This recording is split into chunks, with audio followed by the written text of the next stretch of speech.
Opening credits. The King of Bullshit News. Written and narrated by Michael Leidig, with guest appearances by Buzzfeed's Ben Smith, Heidi Blake, Craig Silverman, Alan White, Tom Phillips and Tanya Chen, all appearing as themselves. I'd also like to thank Andrew Golder narration. Introduction. Who, what, where, when, why and how? These are the questions that should be at the heart of any piece of journalism, like this book, for example. I didn't set out to create a book answering those questions when I started writing it. I was simply making notes for my lawyer. I was explaining how the English media landscape worked so he could fight a libel case for me against the online site for top 10 lists, Buzzfeed. You know the one, if you want 10 reasons why you can get horny watching Game of Thrones, that's the place to be. They'd accused me of being what they described as the king of bullshit news, and I've never written a story about Game of Thrones in my life. These were the words of Buzzfeed's sophisticated head of news, Ben Smith. It's not a turn of phrase I'd ever use, never mind include in my journalism, but nevertheless I feel the need to apologise in advance because I used the expression rather a lot during the course of this short story. In many ways, I believe my apparent fall from grace, detailed here, is a microcosm of what's been happening in the wider media landscape, and being serious, it's something from which lessons can be learned. The current version of the report I did for my lawyer on which this book's based has 260,000 words, which is probably too long for me to read, and certainly too long for you to listen to. Fortunately for both of us, what you hear now has been edited down to just 60,000 words. The remaining narrative included here is, I believe, enough to tell my story and explain how it came to be that I was accused of operating a global fake news factory. And in hearing the who, what, where, when, why and how, you'll be able to decide for yourself, am I really the king, or is it Buzzfeed? As in so many stories I've covered, the ultimate decision on how things are recorded in the annals of history is made in the court of public opinion, and that means it's for you, the audience, to decide. It might be that you feel the matter isn't proven either way by the evidence presented here. If that's the case, don't worry, there are hundreds more pages that can be added, bringing in new actors and looking at other ways these activists found to manipulate the media landscape. But for myself, I'd rather concentrate on the future and the starting of a new media project on the lessons learned from the mistakes of the past. That project is called News X, a plan for scalable, sustainable, independent news content. It'll be produced in a decentralized news network that can't be easily controlled, or perhaps I should say manipulated. And it isn't trying to replace existing media or even compete with it. Instead, it's trying to support it with a constant feed of free, independent news. This vision for a new media is a project that, incredibly, possibly uniquely, is not owned by a hedge fund or a millionaire press baron or a Silicon Valley mogul. It's owned by the journalists that do the work and who'll reap the rewards. I hope it'll eventually become the ultimate social media network because it'll be a network for reporters. As to what's contained here, Buzzfeed is no longer important except as an enabler, the fire in which something new was forged. This book's not about proving who's guilty and holding them to account, at least not anymore, but rather in proving who's worthy to be involved in the future. Okay, I admit I do start the book off relatively depressed, but then the journalism kicked in and I started having fun. Like life, this is probably a story that will never end, an infinite game, constantly evolving as others come forward with still more detail in the saga of the king of bullshit news.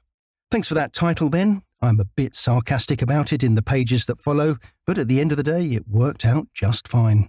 And in the meantime, to everyone else, thanks in advance for listening.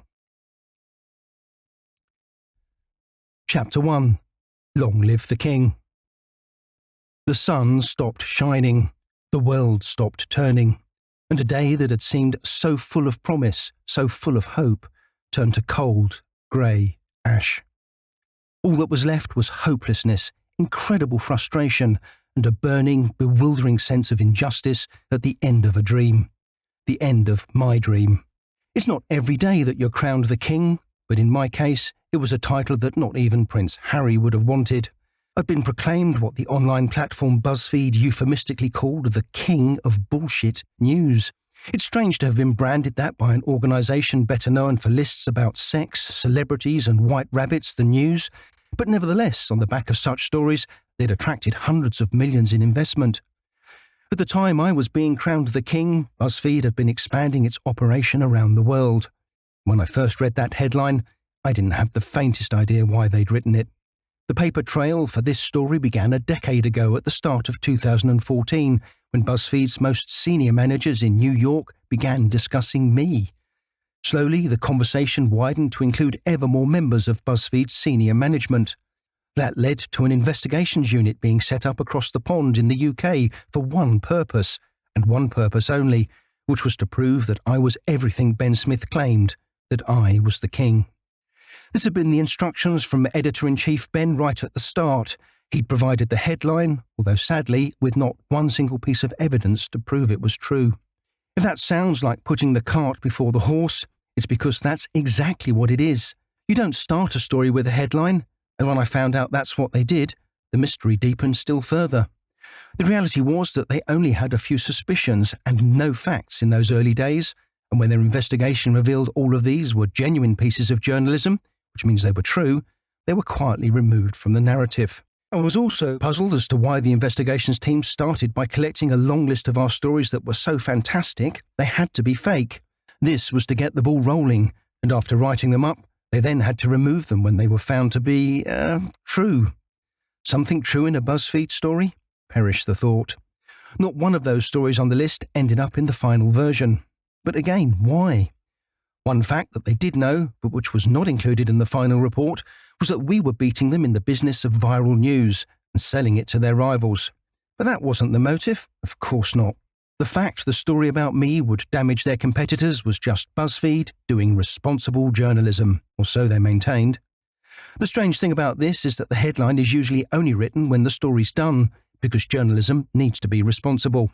You can't write a headline if you don't have a story.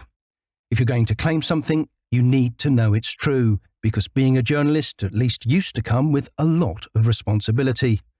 That shouldn't be a surprise. After all, you don't need to watch a Spider-Man movie to know that with great power comes great responsibility. And when you work as a journalist, and for the biggest names in the business, that is great power.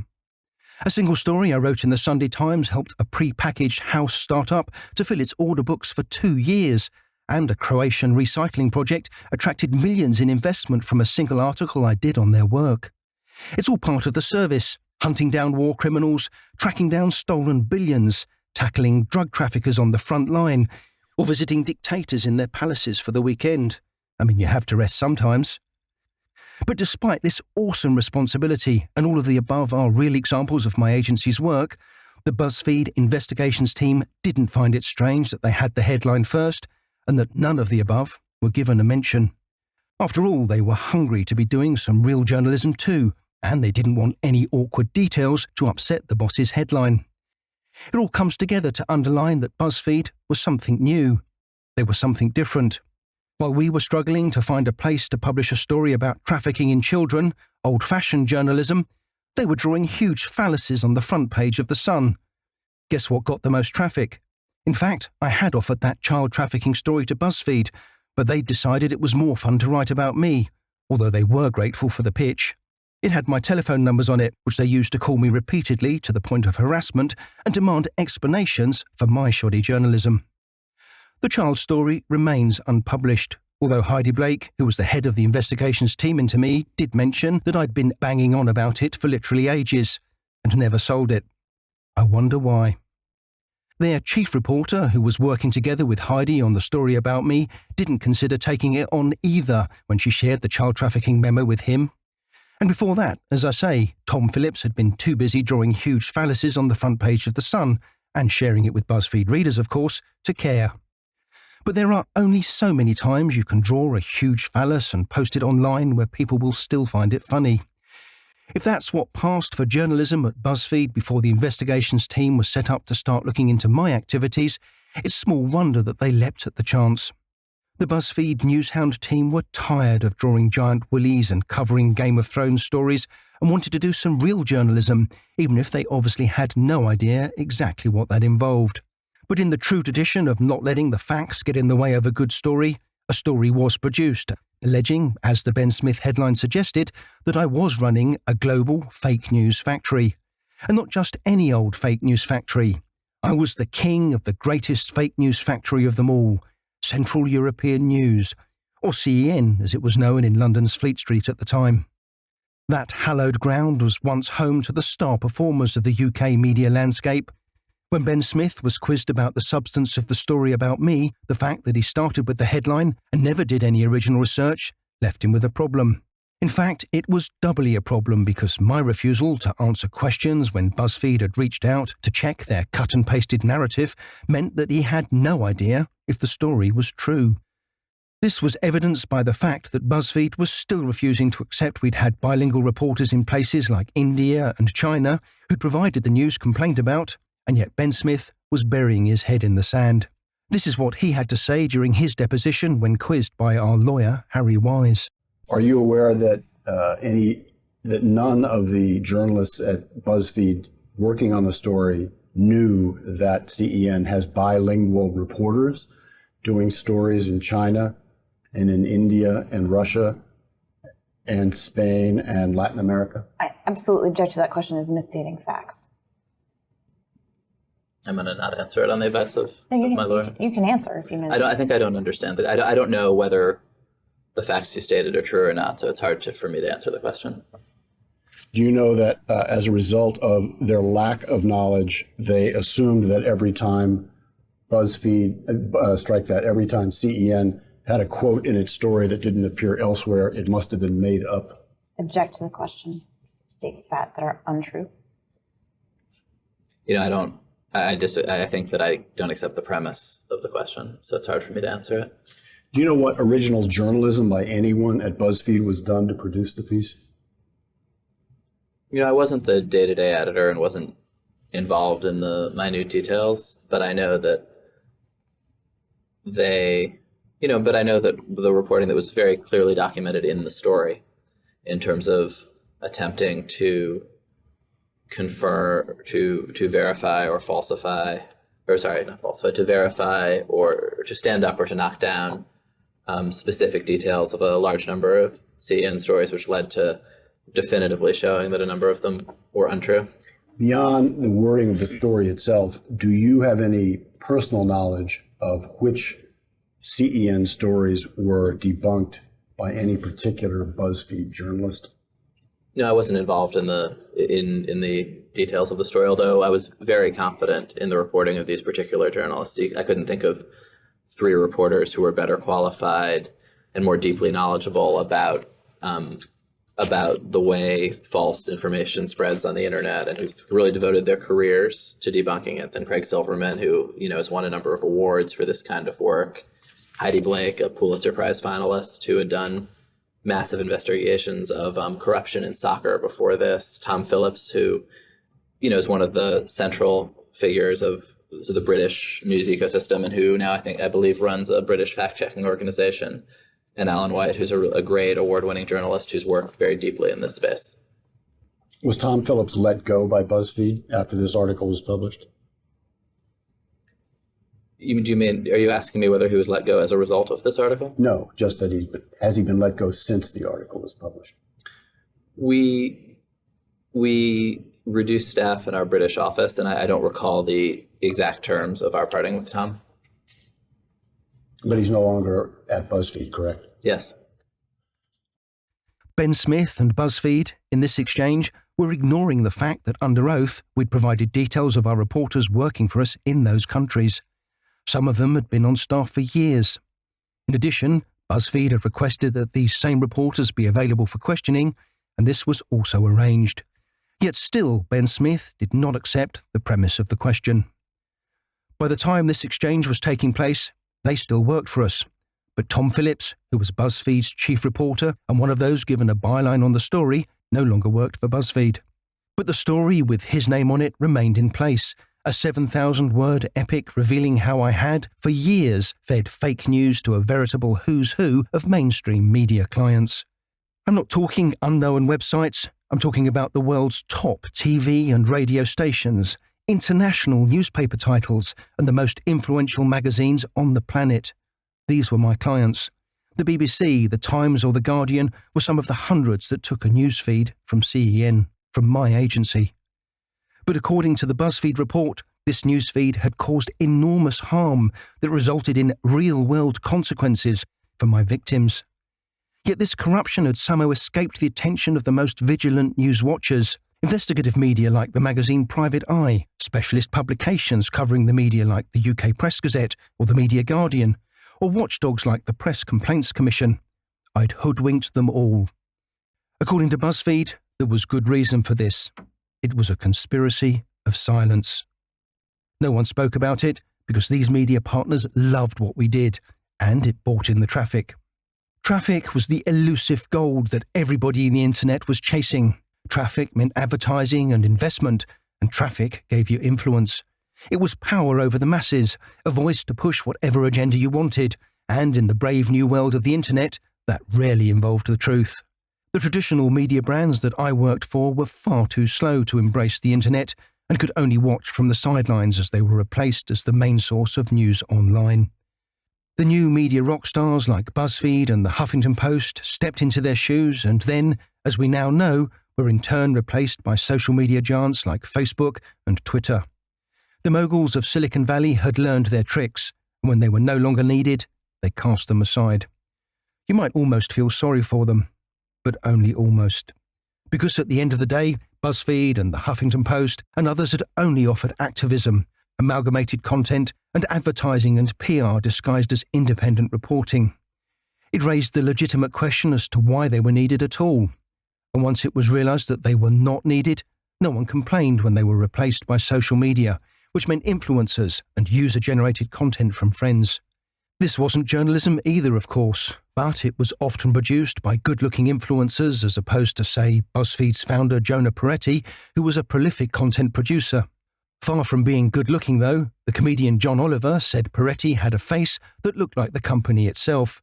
Successful, appealing, and yet somehow you just wanted to punch it. When what passes for news on social media was not being created by influencers, it was being created by family or friends. This is mostly material known as user-generated content, and unlike news, it's free for the social media publishers that carry it. While this was also more often opinion than independent, balanced news, yet again people would rather have that from friends and family than from Ben Smith, BuzzFeed's head of news, the man who crowned me the king. In that scenario where social media could offer loved ones, beautiful people and family, BuzzFeed and its ilk had no chance. Part of the problem was that the US-based content creators like these, like BuzzFeed or the Huffington Post, who claimed to do news, in reality had no idea what it really was, because they had no tradition in news. They didn't originate in a survival of the fittest jungle like London's Fleet Street, the home of traditional news media, which had been putting a spotlight on what matters and reporting the truth for hundreds of years. US media had always worried more about free speech and the right to say what they wanted under its banner than with following a code of conduct that guaranteed accuracy and fairness in what was written. The problem with the US system is the right to say what you want is not always the truth. Only recently I challenged a US TV station about a social media post they'd shared, claiming a local man was a Holocaust denier. But they seemingly didn't care.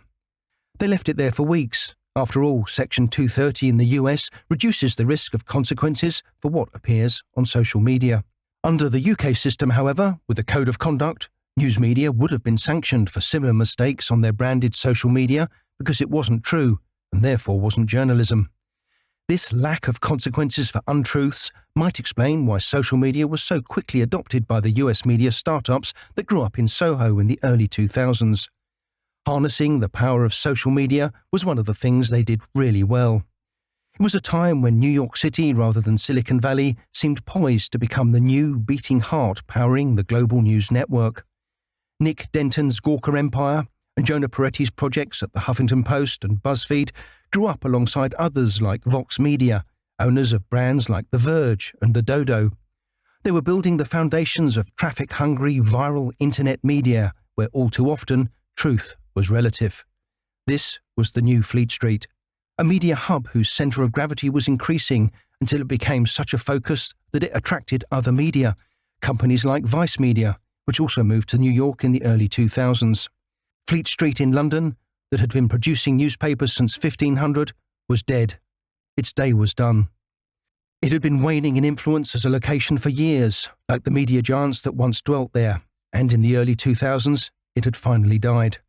The rot started when Rupert Murdoch moved his publications, like The Times and The Sun, to Wapping in the late 80s, a decline that continued until the last media to leave was Reuters in 2005, and the Daily Telegraph a year later. Why did this matter? Local pubs and watering holes no longer hosted journalists sharing stories and discussing the challenges of the new media, essential for the dissemination of ideas, unlike Soho, where the new media staff and owners were doing just that.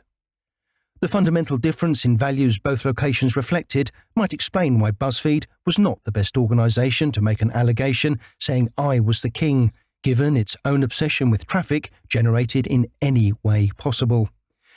This was exposed in October 2014, when the Buzzfeed investigation into CEN was ramped up into a full-blown assassination.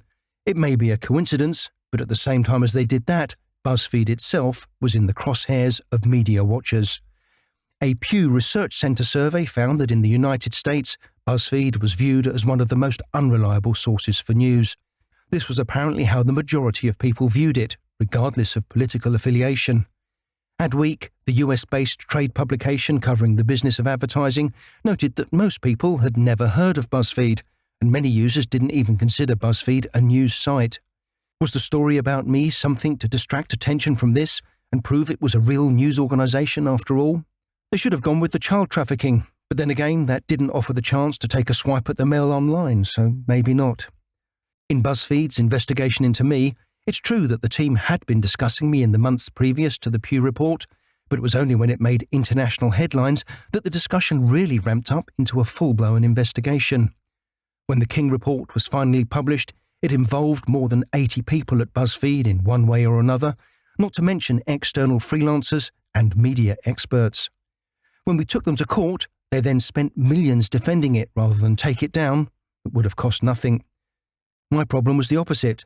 Unlike Buzzfeed, we had a great reputation, with other media at least, although admittedly to the public we were unknown.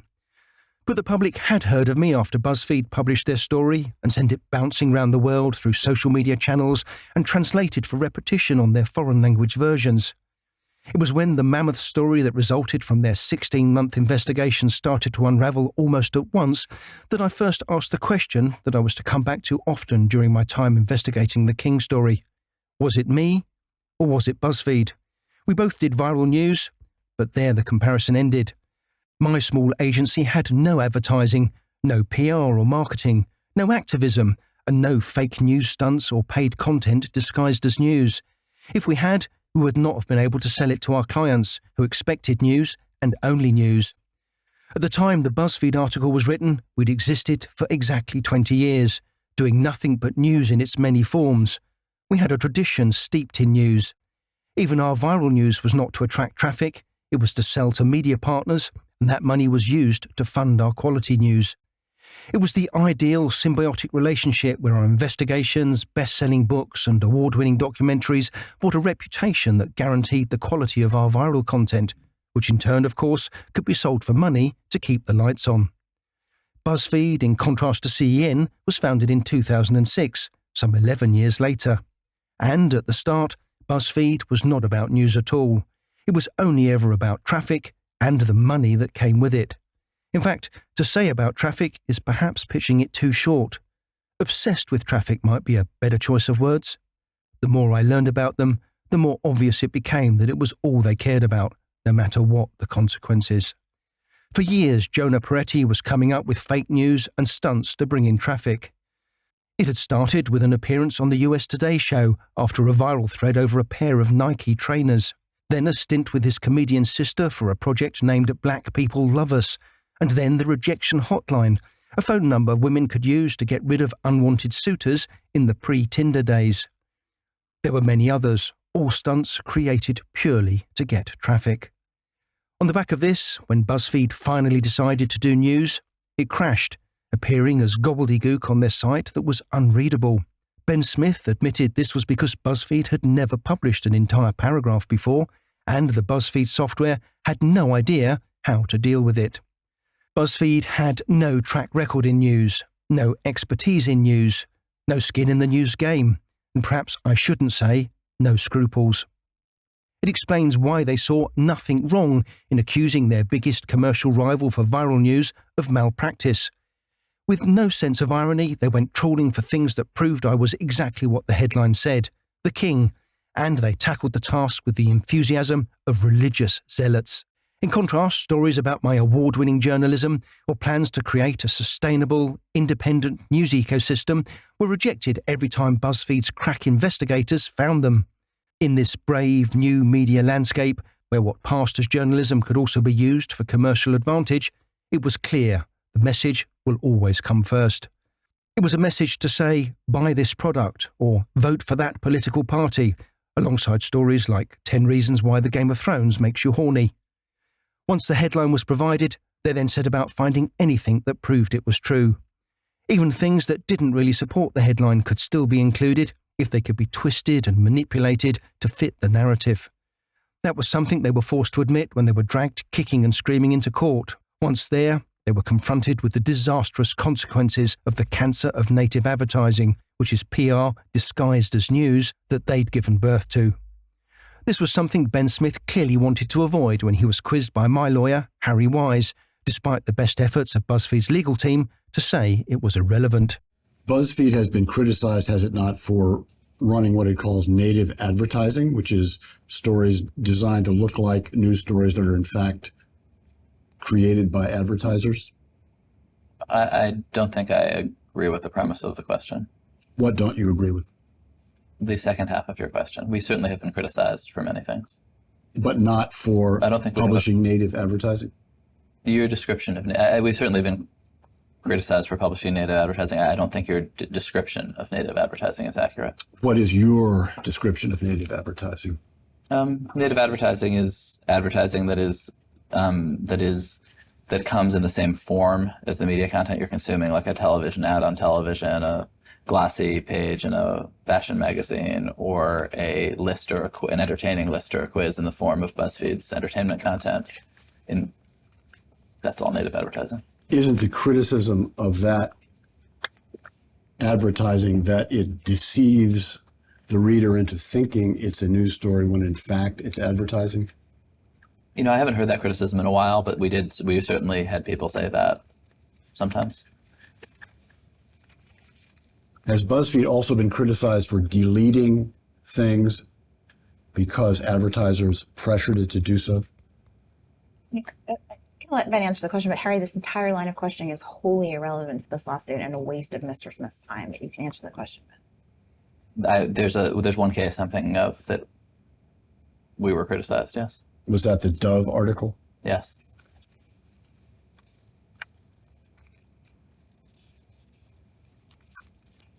Has BuzzFeed been accused of ripping off companies it is reported on to steal their business ideas?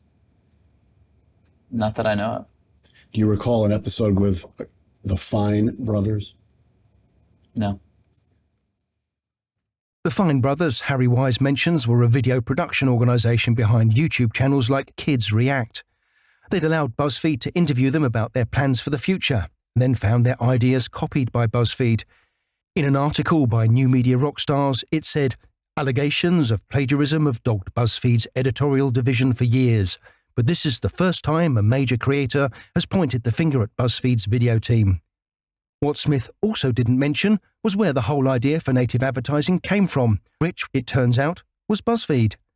They'd not just been the high priests of native advertising, they'd created the religion. That happened when a former Google salesman called John Steinberg, who was looking to find a company that would make him rich when it was sold, had set his sights on BuzzFeed. Peretti had given him equity in exchange for bringing in advertising revenue, but Steinberg needed a way to turn that equity into a big payout. BuzzFeed had traffic for sure, but no revenue. But according to Smith in his later book, it was Steinberg and Peretti that came up with the idea for native content. They may have come up with the idea, but it was Smith who was the man tasked with producing the news that native content could live alongside.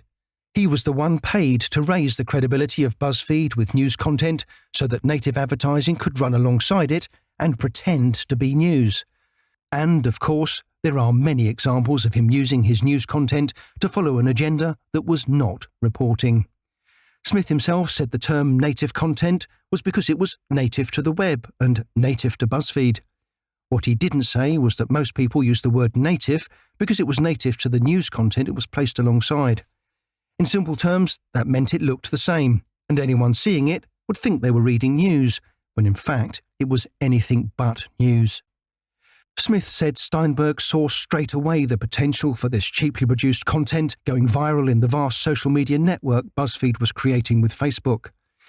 And at the same time, it had the advantage that it cost almost nothing to distribute. That, however, was something that was not to last when Facebook and others started to charge to share news. But back in those heady days of expansion, Steinberg, with his sales background, realised it was an exciting pitch for marketers and the investors that were to give BuzzFeed millions over the years. Unfortunately for them, as the money was pouring in to swell the BuzzFeed coffers, I was there to remind those same investors about the foundation on which it was all based. Bullshit news. Investors don't like multi-million-pound legal cases hanging over projects they're being asked to invest in. It has a way of making the investment vanish. One headline I recall billed my legal battle with Ben Smith and BuzzFeed as the battle of the viral news giants. Even The Guardian, quoting from court papers, wrote how BuzzFeed maliciously intended to damage my news agency in order to obtain a greater share of the market for viral news in Great Britain and elsewhere around the world. This was something BuzzFeed did not welcome. But from my side, it was inevitable. After all, they destroyed my ability to do any other investigations, meaning the one thing I was still qualified to investigate was BuzzFeed itself. It's worth noting that after BuzzFeed News was closed, the UK Press Gazette did an in-depth report showing BuzzFeed's rise and fall. Using an admittedly subjective BuzzFeed journalism buzzometer, they created a graph that revealed that in 2016, when I launched my legal challenge, it was at that same time that BuzzFeed began its spiral down into oblivion. Coincidence? I don't think so. They thought I would be an easy target, but after a legal battle lasting years that constantly exposed their failings and foiled their attempts to gain mainstream credibility, finally, they collapsed inwards. They were a victim of the corruption they helped to create. Why sell widgets alongside a Game of Thrones story when you can be in The Guardian instead selling the same widgets? When I realised that such practices as native advertising had been pioneered by BuzzFeed, again it put another new perspective on their story about me. BuzzFeed had weaponised news. This explained a lot. My court case in New York was later to be lost on a pretrial summary judgment motion. The court felt we had failed to prove that the things BuzzFeed had cut and pasted from the internet were untrue, and it was stopped before it went to trial. When we appealed, BuzzFeed produced an article in The Guardian claiming that we were continuing to run a fake news factory. It was irrelevant, of course, that this article had been written by a former BuzzFeed staff member that had moved to The Guardian. That reporter had even been involved in the story about me at BuzzFeed, yet made no declaration of interest. Nor did he give me a right to reply, and the first thing I knew about the story was when it appeared the next day.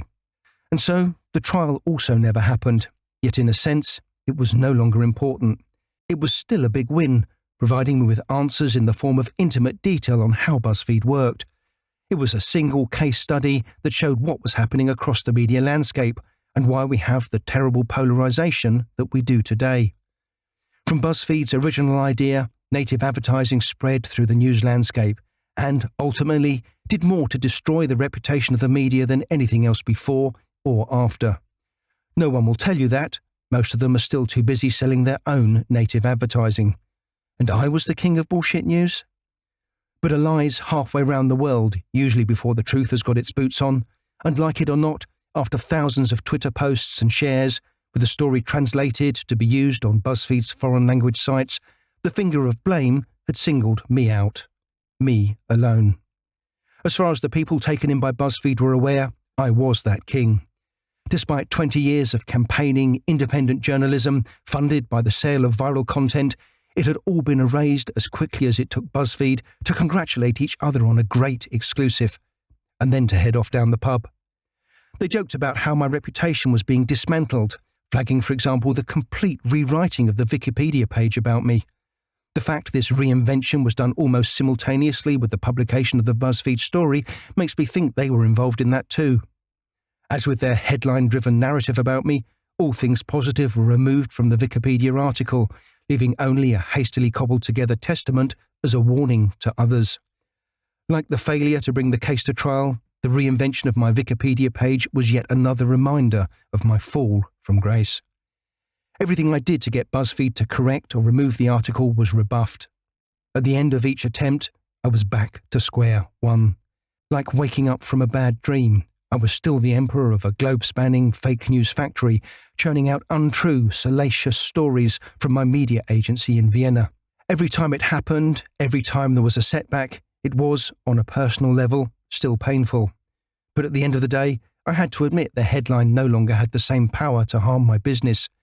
It meant there was nothing to stop me getting up and trying again, because the one weapon that they had, to take away my reputation, they'd already used. Like the law of double jeopardy, where you can only be punished once, in a weird way, I'd become bulletproof. It was frustrating that nobody could see the contradiction in the fact that over the decades in which we'd created hundreds of thousands of news stories for sale worldwide, nobody other than Buzzfeed had noticed we were apparently running a fake news factory. Nobody else other than a rival that had enormous commercial advantage in the allegations being believed. It was frustrating that TV, radio, newspapers and magazines around the world that had run my news had chosen not to defend it, even as, in some cases, they ended up using more than ever. But only the viral news, not the investigations, not the trafficking in children. After being published by mainstream media clients, our news was picked up and referenced by everyone from influencers through to world leaders. It was shared widely on social media. It even appeared in debates in Parliament or in Congress.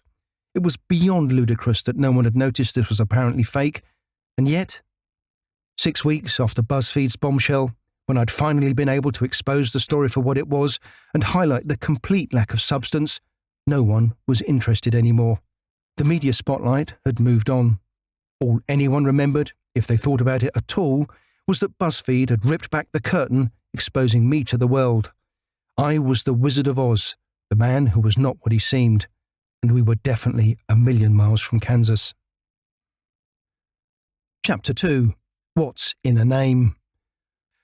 Reading a headline like "The King of Bullshit News" is so much worse than hearing it, because at least when hearing it, it's said and done.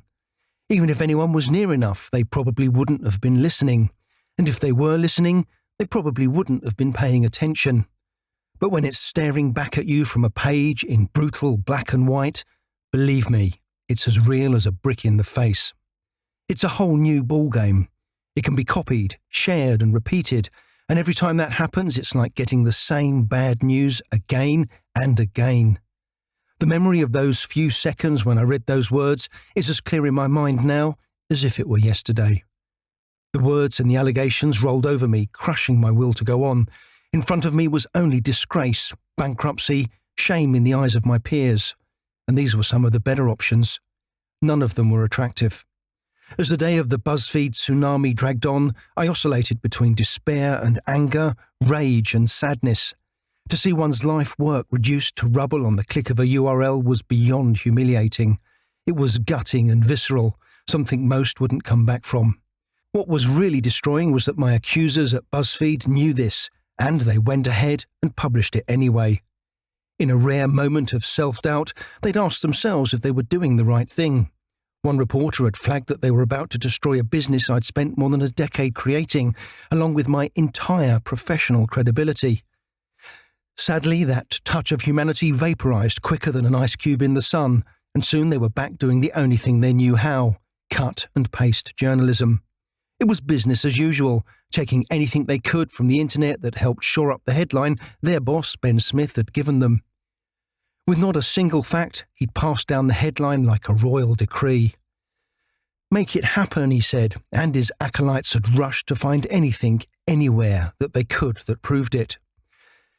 As the Pew Center was issuing its damning report on Buzzfeed, saying it was one of the least trusted news sources in the US, their UK operation reacted by setting up an investigations team and tasked them with carrying out Ben Smith's mission.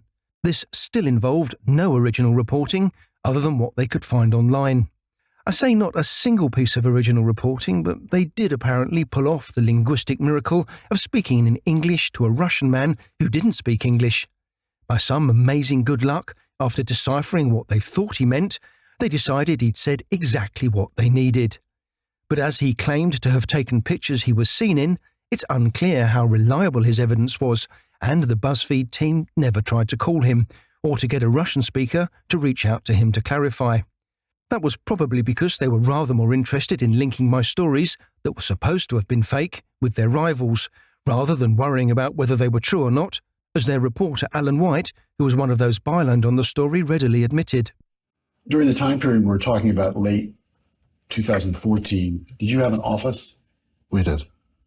Did you personally have a separate office for you? No. So you were sitting at a computer in a room with other people? Yes. We're about to talk about how the story was created. Did anything about your participation in the creation of the story take you away from your desk?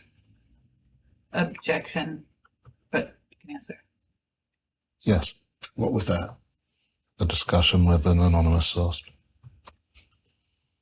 And that was that a discussion with someone who works for a customer of CEN?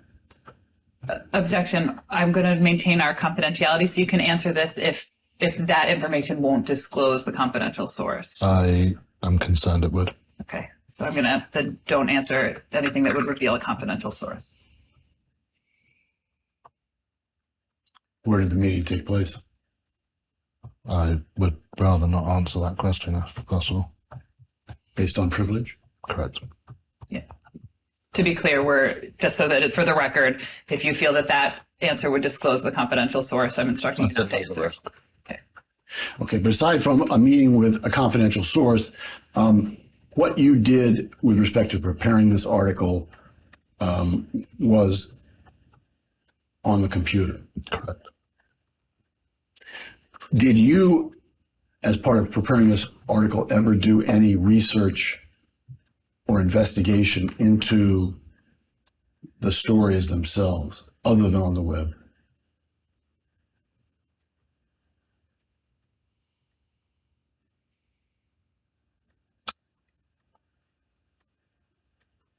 I personally did not, as I recall.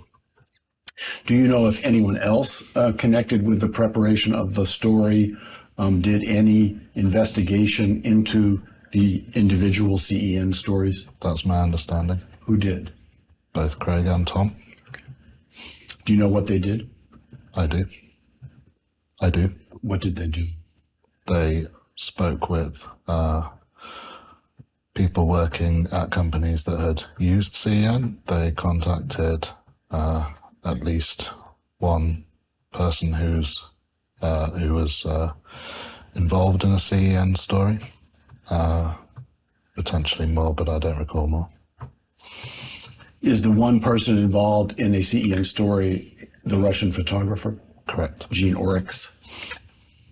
Do you know whether they talked to anyone other than Gene Oryx who was involved in a CEN story?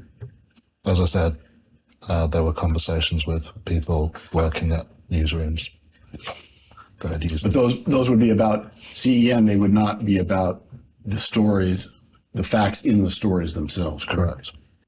After these comments, White had tried to claw back some semblance of integrity by referencing the Russian photographer who provided the two-sentence email. But that was it. And on that basis, without a single fact of their own, I was the man at the heart of a global fake news factory. I don't deal with what White calls confidential sources in this report, but I will say that I don't know if confidential sources is a term I'd apply to people who betrayed their employers by taking my content from their rival news lists, or took my confidential memos and handed those over to Buzzfeed as well. There were many, and I identified them all. People that had leaked material and paperwork and documents to Buzzfeed, doing enormous damage to my business and possibly breaking the law. But as an aside of how seriously such actions as these should be taken, we need look no further than Buzzfeed reporter Mark D. Stefano. He was the Buzzfeed reporter that was later to fall from grace after he'd moved to work for the Financial Times and sneaked into a Zoom meeting where staff at a rival paper, The Independent, were discussing restructuring. Restructuring, of course, means job cuts, and this is a very sensitive subject for any media organisation. When it was discovered that he'd infiltrated the confidential chat of the rival publication, it made international headlines. He resigned before he could be fired, and the Financial Times was forced to apologise and clarify that this was not their policy. If you were to have looked at a journalism textbook at the time of writing this, it would have said that an employee has a duty of confidentiality not to pass on company secrets, or indeed anything that would damage their employer, although there is no duty of confidentiality when it comes to illegality. With fake news, I agree there's a public interest argument in identifying it, but no one inside or outside Buzzfeed had ever been able to show evidence of any deliberate fake news originating in CEN. I guess those journalists working for rival organisations to BuzzFeed who decided to betray their employer's confidentiality told themselves they were following a higher calling. But were they correct? Tom Phillips was quizzed about this during depositions. Show you a document that's been marked as ET. Can you tell me what this is? This is an email exchange with a confidential source. And what is the subject matter of the exchange? I believe it is trying to verify whether or not the copy for these stories was sourced to CEN, in addition to the images, which obviously have a picture credit on them. So is it a fair statement that your confidential sources, at least some of them, were employees of customers of CEN? Objection to the extent that that reveals any confidential source. I'm directing you not to answer. If you were able to answer that without revealing or giving information that may reveal a confidential source, you should answer. They worked at British news outlets. And is it a fair statement that what you were asking these people to do was to get you confidential information from those outlets? Objection. You can answer. I am unclear on whether or not the word confidential really applies here. Well, would proprietary be better? You were asking them, were you not, to take information from their employers and give it to someone who might possibly be a competitor of their employers. Is that a fair statement? Again, I'm not sure proprietary would be the accurate word there. What word would you attach to it? Company stuff? Information. I mean, I'm not sure I would add an adjective to the word information at all.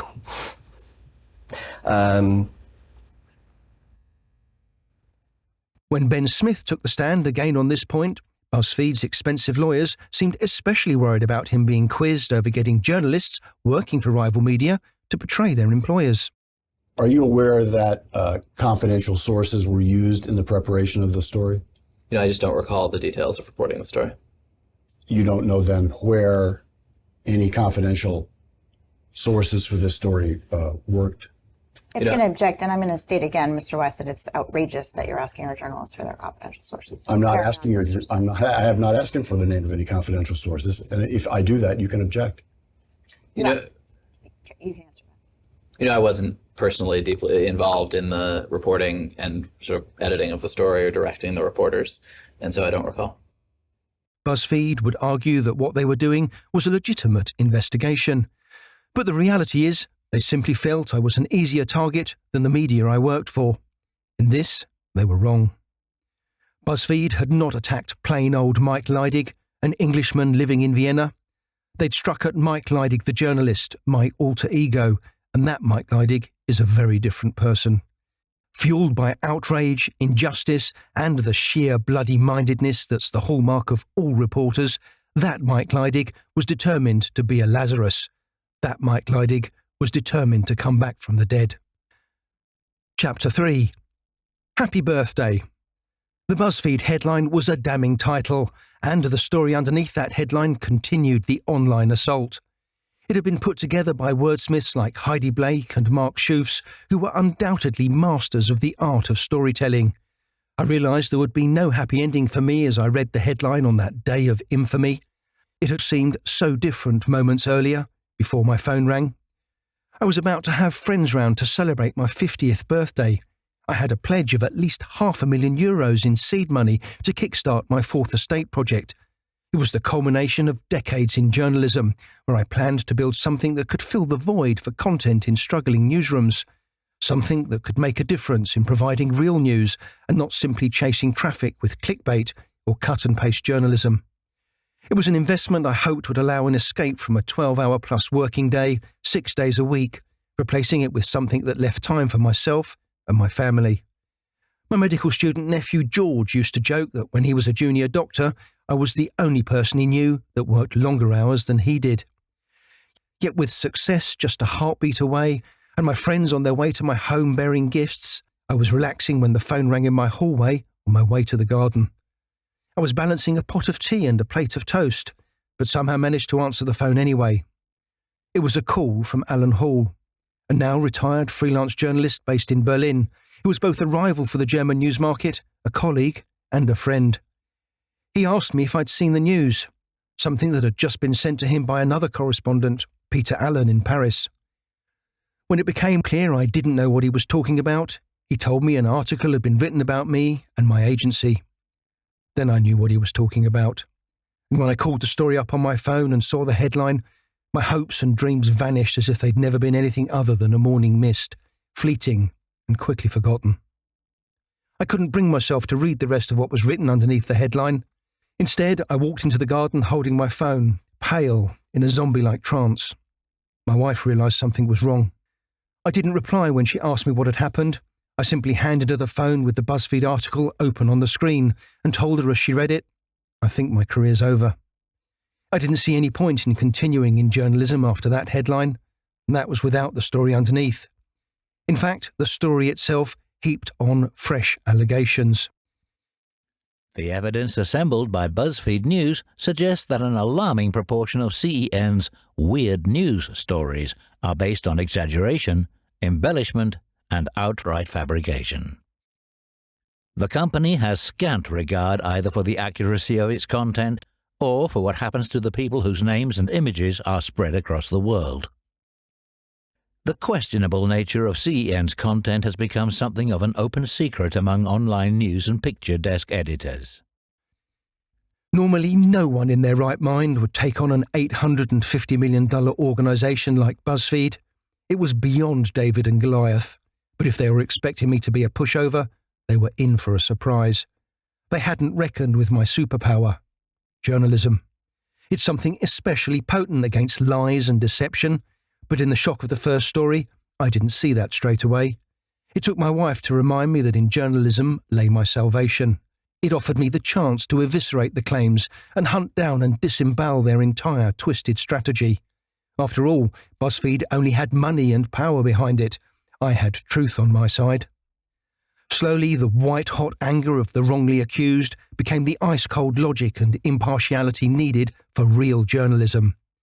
In following its calling, I used the lessons learned from stalking criminals and stripping the reputations from those who'd lied and cheated their way to the top. In short, it allowed me to find the true story, not the fabrication, and in doing so, to remind that the pen is indeed mightier than the sword. The lessons I learned about staying in business and bulletproofing my journalism against such allegations in the future were also lessons that helped me to come up with a blueprint for change, a way to make independent reporting sustainable and scalable. NewsX is many things, but the most important thing is to give others what I never had, a voice. And in providing a voice, this project, NewsX, will stand up for the rights of a forgotten minority, that dying breed known as journalists. The concept's simple: the recreation of the lost network of local and specialist magazines inside communities that reflect the same interests. It fills the gaps in the market, the news deserts, with a vast network of original content. A newsroom is at the heart of every community to manage content created, giving everybody in the community a chance to be involved and generating revenue from that content to pay for news professionals. It's the dream of journalism by the people for the people, but put through the filter of professional reporting to ensure balance, accuracy, and integrity. To make sure all those involved get as much out as they put in, all activity on NewsX is managed by points that are earned, and these can be used to pay for services that we offer. In a sense, it's the perfect utility for a cryptocurrency, and if it grows enough, this too will probably be implemented. Crypto, after all, offers the opportunity of money without having to give away equity, despite its bad reputation. And because NewsX is a registered community interest company, this objective, where revenue pays for journalism, is enshrined in our Articles of Incorporation. Something is urgently needed, as the loss of our natural habitat, independent media, has led to the virtual extinction of our profession. But we can survive if we're allowed to return to telling things like they are, not the way social media tells us we have to do it, not the way an algorithm tells us we need to write it, not the way somebody with money tells us we have to report it. Just the truth, no matter how painful, no matter how much it may be disliked. But it doesn't make us the enemy. Feel free to hate the message, but don't keep shooting the messenger, not if you want the truth. Chapter 4. Conspiracy. So what were financial titans like Buzzfeed doing poking around in the affairs of a media minnow like me? Were they plotting to blow me and my business to pieces so they could harvest the spoils for themselves? It was without doubt a hatchet job of the highest order, and my libel case allowed me to chronicle their business and character assassination attempt in detail. I say attempt because ultimately the Buzzfeed assassination failed. They won the battle, but they lost the war. I'm the last man standing, and I'm still making money from the sources they intended to cut me off from permanently. What follows here is what they did to serve as both blueprint and warning for any other small media operator to remain vigilant against corporate bullies like Buzzfeed. In my fight back, I launched my lawsuit in America that went all the way to the US Second Circuit. This unearthed a treasure trove of secret emails and conversations between top Buzzfeed executives concerning me and my CEN agency. I always believed there was something crooked about their operation, but the revelations churned up by the courts took even my breath away. These documents had to be given to my attorney as part of a pre-trial disclosure, where each party in the case must disclose any information considered relevant. It revealed the seeds of destruction for life as I knew it before the Buzzfeed bombshell was sown in March 2013, when company CEO Jonah Peretti announced the planned opening of a UK office. A year later, at the start of 2014, I was in their sights. A British limited company had been set up to manage Peretti's megalomaniacal expansion plans, and records from the UK company's house show that a certain Mark Fract was made the CEO. Fract was not an ordinary appointment. He was also the chief financial officer for Buzzfeed's parent company. Disclosure meant that while Buzzfeed had to admit that they were discussing me in some 150 individual documents at that time, their legal team had come up with arguments that allowed them to black out every single word. This is a process known as redaction, and it's used to delete confidential data. The court accepted this cover-up, yet a search of his LinkedIn page showed he was responsible for Buzzfeed's international expansion, editorial, and commerce initiatives. It's not a huge stretch to believe that this particular part of his role is what led him to discuss my firm, and me, with the Buzzfeed editor John Gara in January 2014. As an editor, Gara worked at Buzzfeed's office in New York and was responsible for buying in news content, including our newsfeed, at least before the UK office opened. So Gara had been dealing with us and knew our work, and it seems he had no problem with CEN, as he'd frequently ordered our content. It was only in May 2014 that the conversation expanded to include the head of the UK team, Luke Lewis. It was only then that details of what they were discussing started to appear, such as our work for their Mail Online rivals. And of course, in April 2015, 16 months after the secretive talks started, Buzzfeed published its portfolio of allegations. Getting there had involved dozens of Buzzfeed staff from around the world, and also substantial financial investment. At one point, I found evidence that they'd tried to get a fifth columnist to work at our newsroom in Vienna, and on another, they plotted to plant fake news stories in a bizarre attempt at a sting operation that, not surprisingly, never happened. But why? At the time Fract became involved with CEN in 2014, Buzzfeed, as I say, was valued at $850 million. By its peak in 2016, a year after they published their story about me, Comcast's NBC Universal had invested an additional $200 million in the company. It meant Buzzfeed had a valuation of around $1.7 billion. To put that in context, it was about the same as the market capitalization of the New York Times, the very top of the tree in US media publishing. But although these secret conversations may have been the time I was first in their sights, the deep roots of this story were put down even before that. It happened when a group of internet-obsessed people in America that included Peretti and others like Arianna Huffington and Kenneth Lehrer got together to rewrite the rules on what qualifies as news. They realized that the shiny new toy of the internet was what people really wanted, providing information that helped them to make decisions. And they decided to use this to supply a diet of activism and thinly disguised advertising. Because people were turning to the internet to find stuff to reinforce what they wanted to do anyway, it worked, and the only trick was to get in there first. They only needed to provide ready-made political views that matched what the people behind the traffic probably wanted to hear anyway. Either that, or pass on messages that advertisers wanted them to share to sell stuff. Any stuff. They didn't believe in journalism because that involved giving people all the information they needed to make a decision, and sometimes that included things they didn't want people to know. This was not what they wanted. What they ended up doing, of course, was not journalism, but if they'd admitted that, it would have been ignored. So bit by bit, they set about replacing journalism with activism and pretending both things were exactly the same. They are not. In journalism, balance is essential, but in activism, only information or facts that support the narrative are good and are shared. The rest is bad, and a story never to be told. I know that because that's exactly what happened to me. When Buzzfeed found out that we'd won the equivalent of a UK Pulitzer for a series of articles on trafficking in women, they felt it was not of interest. But on the other hand, when a minor influencer suggested a pink kitten we said had died was actually still alive, it was all hands on deck to weave it into the narrative, no questions asked. Once their King project had been published, Buzzfeed continued to pursue stories about my agency and me, demanding action from our publishing partners to know why they were still using us. It was a witch hunt. There was little interest when I pointed out that they were challenging media organisations that, surprise, surprise, were in the main Buzzfeed's rivals in the UK. Many suggested I let it drop, but I did not, because long before the decision was made not to proceed to trial, the trial was no longer important. It had become a sideshow to the investigation. This investigation. One that, were it not for the personal cost, would have been one of the most fascinating stories I've ever uncovered. The full picture of Buzzfeed's campaign only began to emerge piece by piece, line by line in the depositions taken under oath, when my lawyer, Harry Wise, questioned Buzzfeed's witnesses in preparation for the trial.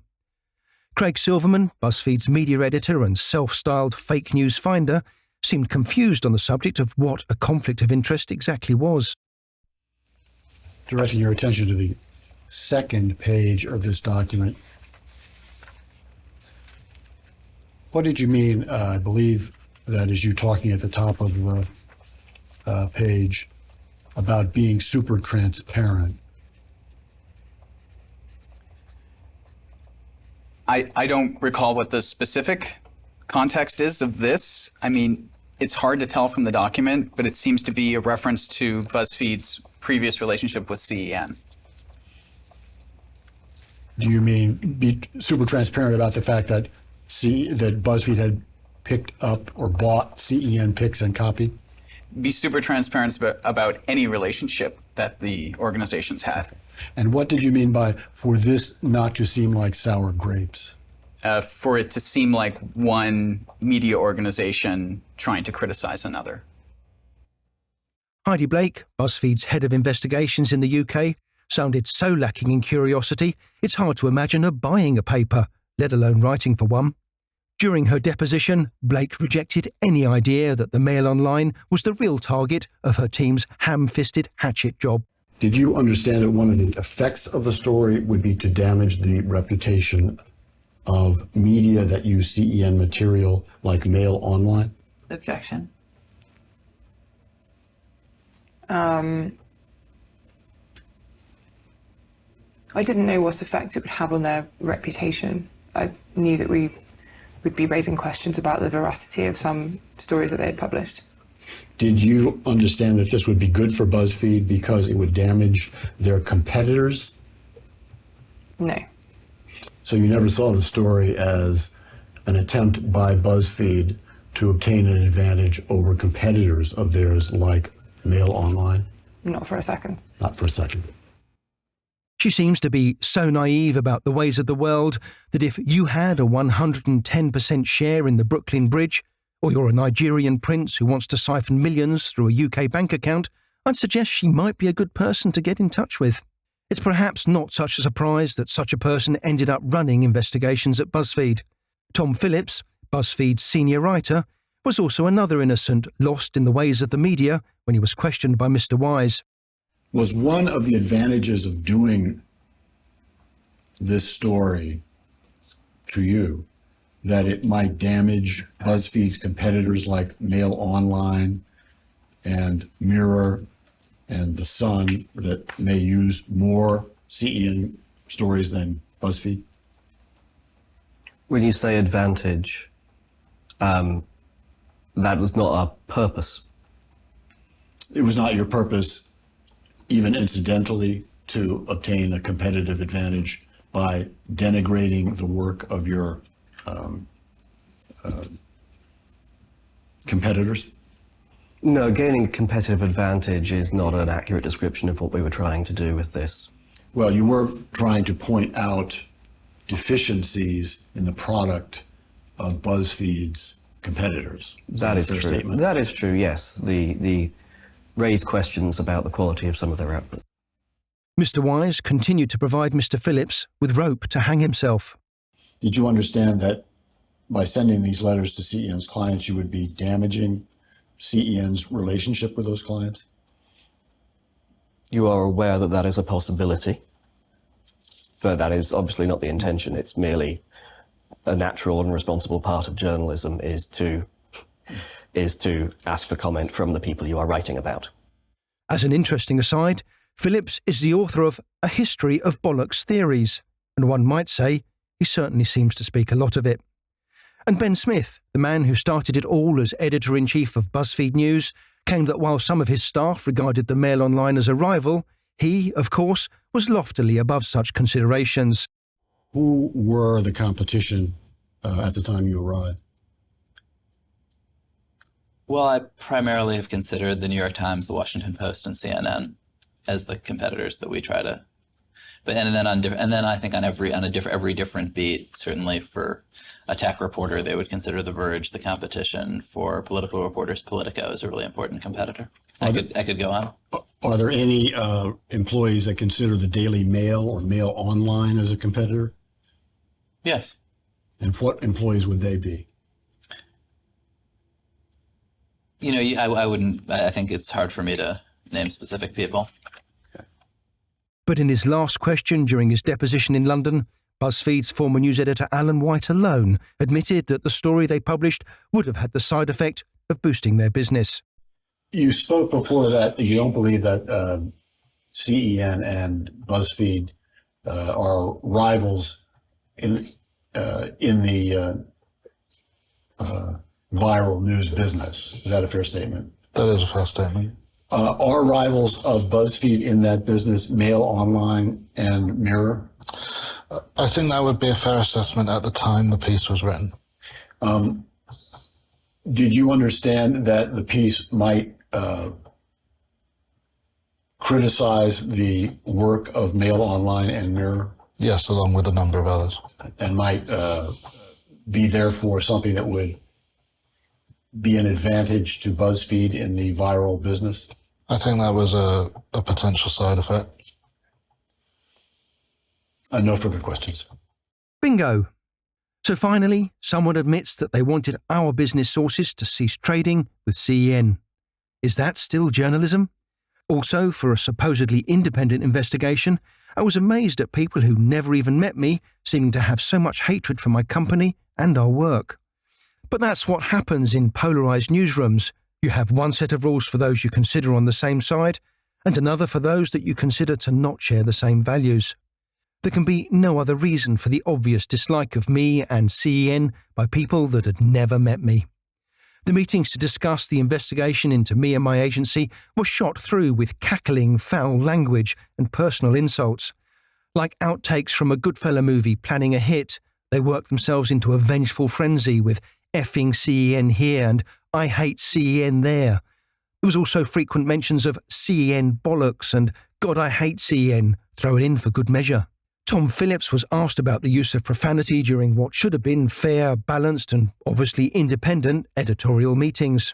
Is it fair to say that your description of that discussion is the fuck CEN consensus? I mean, that is what I've written there. And on the next page, you see the line or the phrase, so much hate for CEN noted? Mm-hmm. Do you know who the user is, by any chance, that made that statement? I cannot say with certainty, but I believe that would be Matthew Tucker, our picture editor at the time. Little surprise in such a climate that anything they found on the internet that supported their cause was cut and pasted without any question into the narrative, and anything good and positive was simply expunged and never seen again. I was blindsided when it was published. I closed my company down, told the staff not to work, and cancelled my 50th birthday plans. Instead, I was left wondering if, being 50, I'd be able to get a job at the McDonald's down the road to try and pay my mortgage. It was the journalistic equivalent of disappearing into the study with a revolver and a stiff glass of whiskey to do the decent thing. Yet as I sat in my office on the first non-working day, a Monday, and alone with my thoughts, something remarkable happened. The phone rang. Okay, the phone ringing isn't that remarkable, but the voice at the other end was. It was one of our clients. They'd not received any stories. They wanted to check whether the CEN wire service was down. I asked if they'd seen the Buzzfeed story. Yeah, they replied. We saw it. So what? It's only Buzzfeed. They wanted our stories, and again, they asked where they were.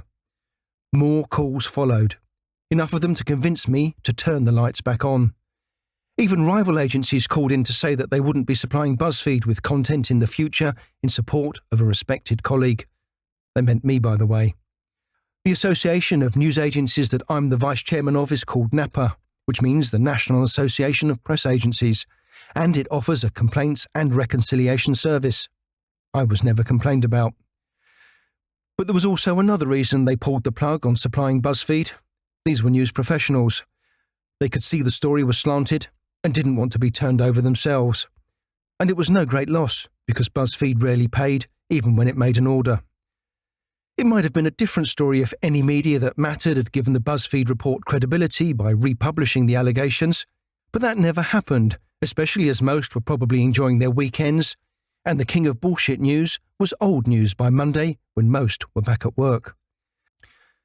So the first major Buzzfeed UK investigation, to my amazement, merited not a word where it counted, and even better, I had a promise from the Media Bible Press Gazette after a meeting in London that if I could comprehensively refute the allegations, they would run a story. That support started our pushback, where we carried on against all the odds, to the fury and amazement of the Buzzfeed editorial team. In fact, I was later to find that even within Buzzfeed, our bullshit news continued to be in demand for their pages. After the publication of their story, Buzzfeed's regional director for America, Cons Pretty, wrote an email to Buzzfeed's LGBT editorial team. That email had the subject, transgender woman stripped, shaved and pulverised by police, sparking outrage. Mail online. It was sent on the 24th of April 2015 at 7:39 p.m, several hours after Buzzfeed's story about me was published. In it, Cons wrote, "Everyone's talking about this, maybe not worth covering right now, but I wanted to flag." Cons then links to the Mail Online article. One of the reporters, Nicholas Mora, then replies, "So the pics come from CEN, which we just totally debunked and disavowed as a source, just for your information." In the 10 years since Buzzfeed began plotting the downfall of their competitor in secret meetings, memos and phone calls, the world has changed for them too. Gone are the huge, swanky offices in London and New York. The 80 or so people who worked so hard to bring me down are gone too. No one is left except Jonah Peretti, the man who, with Ben Smith, probably did more to destroy journalism than even Facebook and Google together. The evidence is all here in this book, with some of it amazingly provided by Ben Smith himself, as he sought to blame everyone else for the downfall of Buzzfeed and the media in general. He did that by writing a one-sided narrative on its downfall. His book on that era was more like the longest confession in history. But this was all classic Ben Smith, or should I say, Ben Smithing. Ben Smithing is a term used to describe creating a headline and writing a story so that people think they've been informed, but in fact, what they've been told is something completely different to the real story. If you haven't heard the expression before, it was something of a running joke at BuzzFeed, to be chanted alongside a performance of The Funky Chicken, perhaps. Yet for a journalist feeding their readers with content that's deliberately designed to mislead, it's not something to be proud of. That doesn't matter whether it's deleting content to please an advertiser, as with the 2013 request for BuzzFeed's Mark Duffy to delete an advert critical of Axe body spray on behalf of Unilever, or writing content to promote a product or further the interest of BuzzFeed and its partners, or even distracting attention from the real issues. When Smith was quizzed during his deposition, he had clearly come around to the opinion that Ben Smithing was not something he should be associated with. Have you ever heard your name being used as a verb? Ben Smithing? Yes. What is your understanding of what that verb means? I'm not sure I understand it clearly enough to speculate. So you understand that it's used, but you are not sure of the way that it is used. Is that your... It was a term coined by some American conservatives to criticize BuzzFeed and me. I wouldn't want to speak for them in terms of what they meant about it. What is your understanding of what they meant about it? You should ask them. Not for your understanding. I'm asking you. It never entirely made sense to me, and so it's hard for me to communicate my understanding. So you don't have an understanding? No, Harry, that's the third time you've asked the same question. No, I don't think it is. I object. It's hard. I would give the same answer, Ben. It's hard for me to understand what they meant, and so I don't have a clear understanding. But you should ask them. But, as already mentioned, the danger of a strategy like this is that the pigeons will eventually come home to roost with too much Ben Smithing. Not only did he turn my organisation, that would otherwise probably never have noticed him, into BuzzFeed's nemesis, but he also destroyed the credibility of the politics he was trying so hard to boost. Obama was elected, but Jonah Peretti's traffic-hungry news organisation had been unwittingly training others eager to learn their secrets, people like Andrew Breitbart and Steve Bannon, or Benny Johnson. Andrew Breitbart was the man behind the creation of conservative websites that were to rival those run by Smith and Peretti. Steve Bannon took on those sites after Breitbart's death and became the architect of Donald Trump's political victory, and Benny Johnson used the viral skills he learned at BuzzFeed to spread conservative news and comments. In his book, Smith blamed Peretti for training and tutoring Breitbart and Bannon, but Benny Johnson was Smith's protege, even though he was later sacked from BuzzFeed for wholesale plagiarism. But Smith had already forged him into the man he was to become and created the Benny Johnson phenomenon. We had the chance to ask Smith about it during depositions. Do you recall a BuzzFeed reporter named Benny Johnson? Yes. Who was Benny Johnson? Benny Johnson was a reporter who we hired and who worked for us for, I'm not sure how long, and who we fired when we discovered that he'd been plagiarizing. Okay. Did you first defend him as a deeply original writer before he was eventually fired? Yes. Bannon, Breitbart and Johnson had learned their skills from Peretti and Smith and applied what they'd learned in the campaign for the Trump presidency. As Smith was later to note regretfully, at Donald Trump's White House in 2019, right-wingers were celebrating the conversion of traffic, not into money, as Peretti had imagined, but into raw political power. But as well as spotlighting the role of the actors who destroyed the credibility of journalism, this journey also sent me on a path to the creation of NewsX. It took shape as I fought a lone battle where I was reminded again and again of the most important job of journalism, to give a voice to those who have none. I also learned how to bulletproof myself and my journalism against such allegations in the future.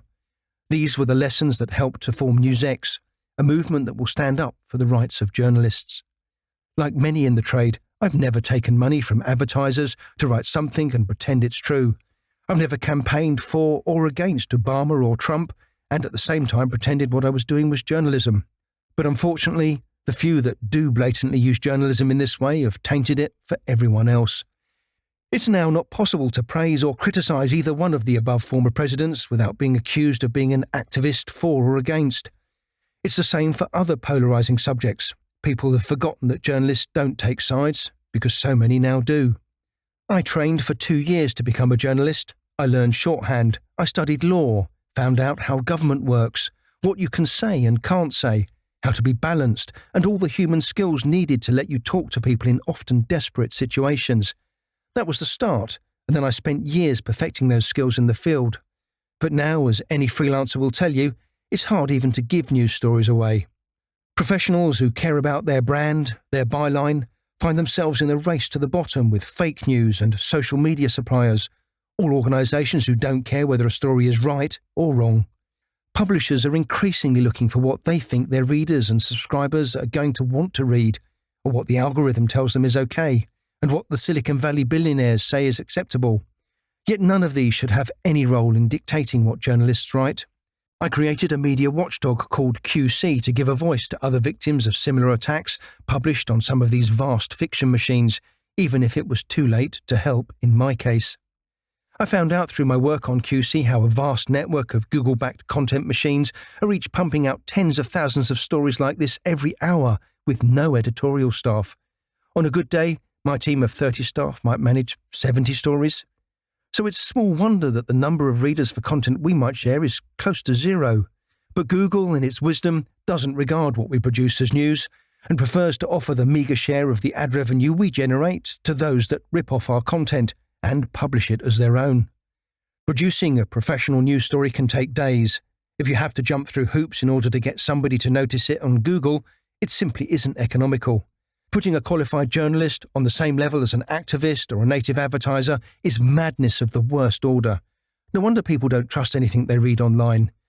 Google, however, has been able to ignore us because we don't have a community, which is again something NewsX has been set up to change by giving journalists a voice in the business. It can provide them with a living wage and a technology to support what they do, with a platform to network and support each other and criticise each other. Above all, it restores something that seems to have been forgotten if it ever existed at all, which is a code of conduct that guides everything we write. You may hate it, feel free to despise us, but give us the space to tell you the truth, and together we'll change the world. Journalism once stood outside of the influence of politics and commercial vested interest.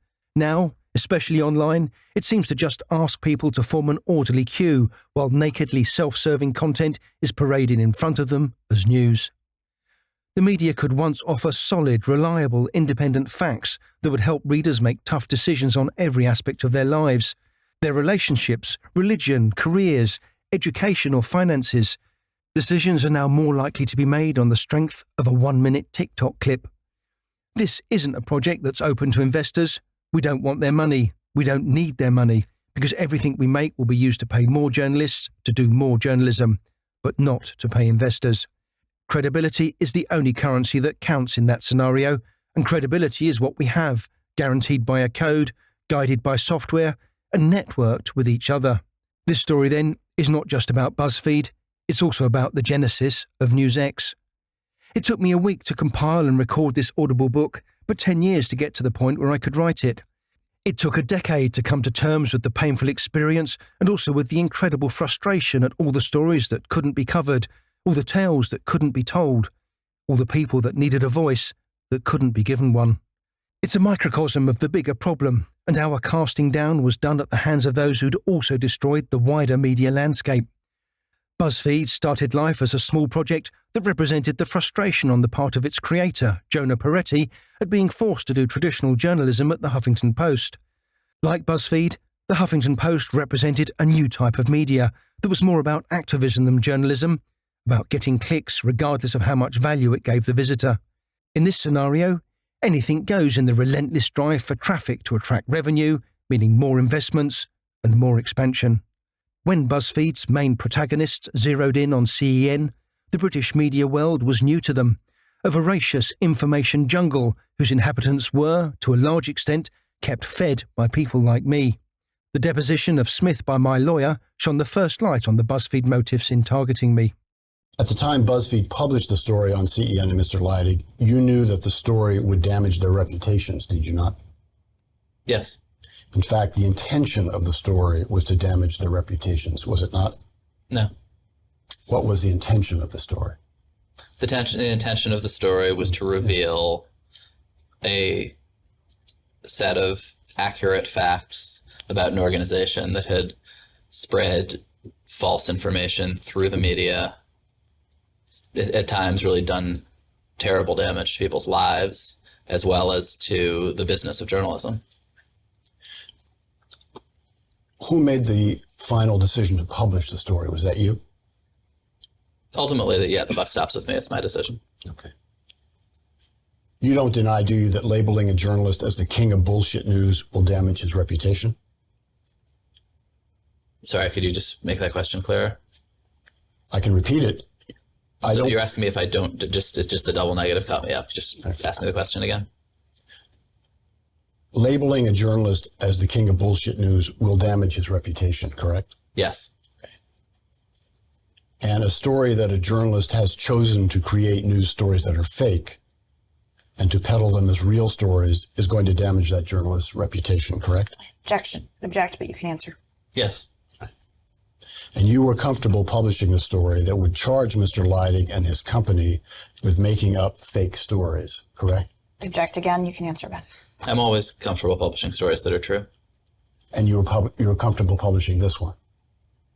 We published the story because it was true, and yes, we were proud to publish it. Right. At the time the piece was published, what stories did you personally believe that Mr. Leidig had faked? These, the specific stories that were reported in our article as having, I'm sorry. I believed that the stories that we reported in our article as being untrue were in fact untrue. Can you recall any of those stories sitting here today? I can't recall, but if you give me the article, I think I have it here. I could go through some.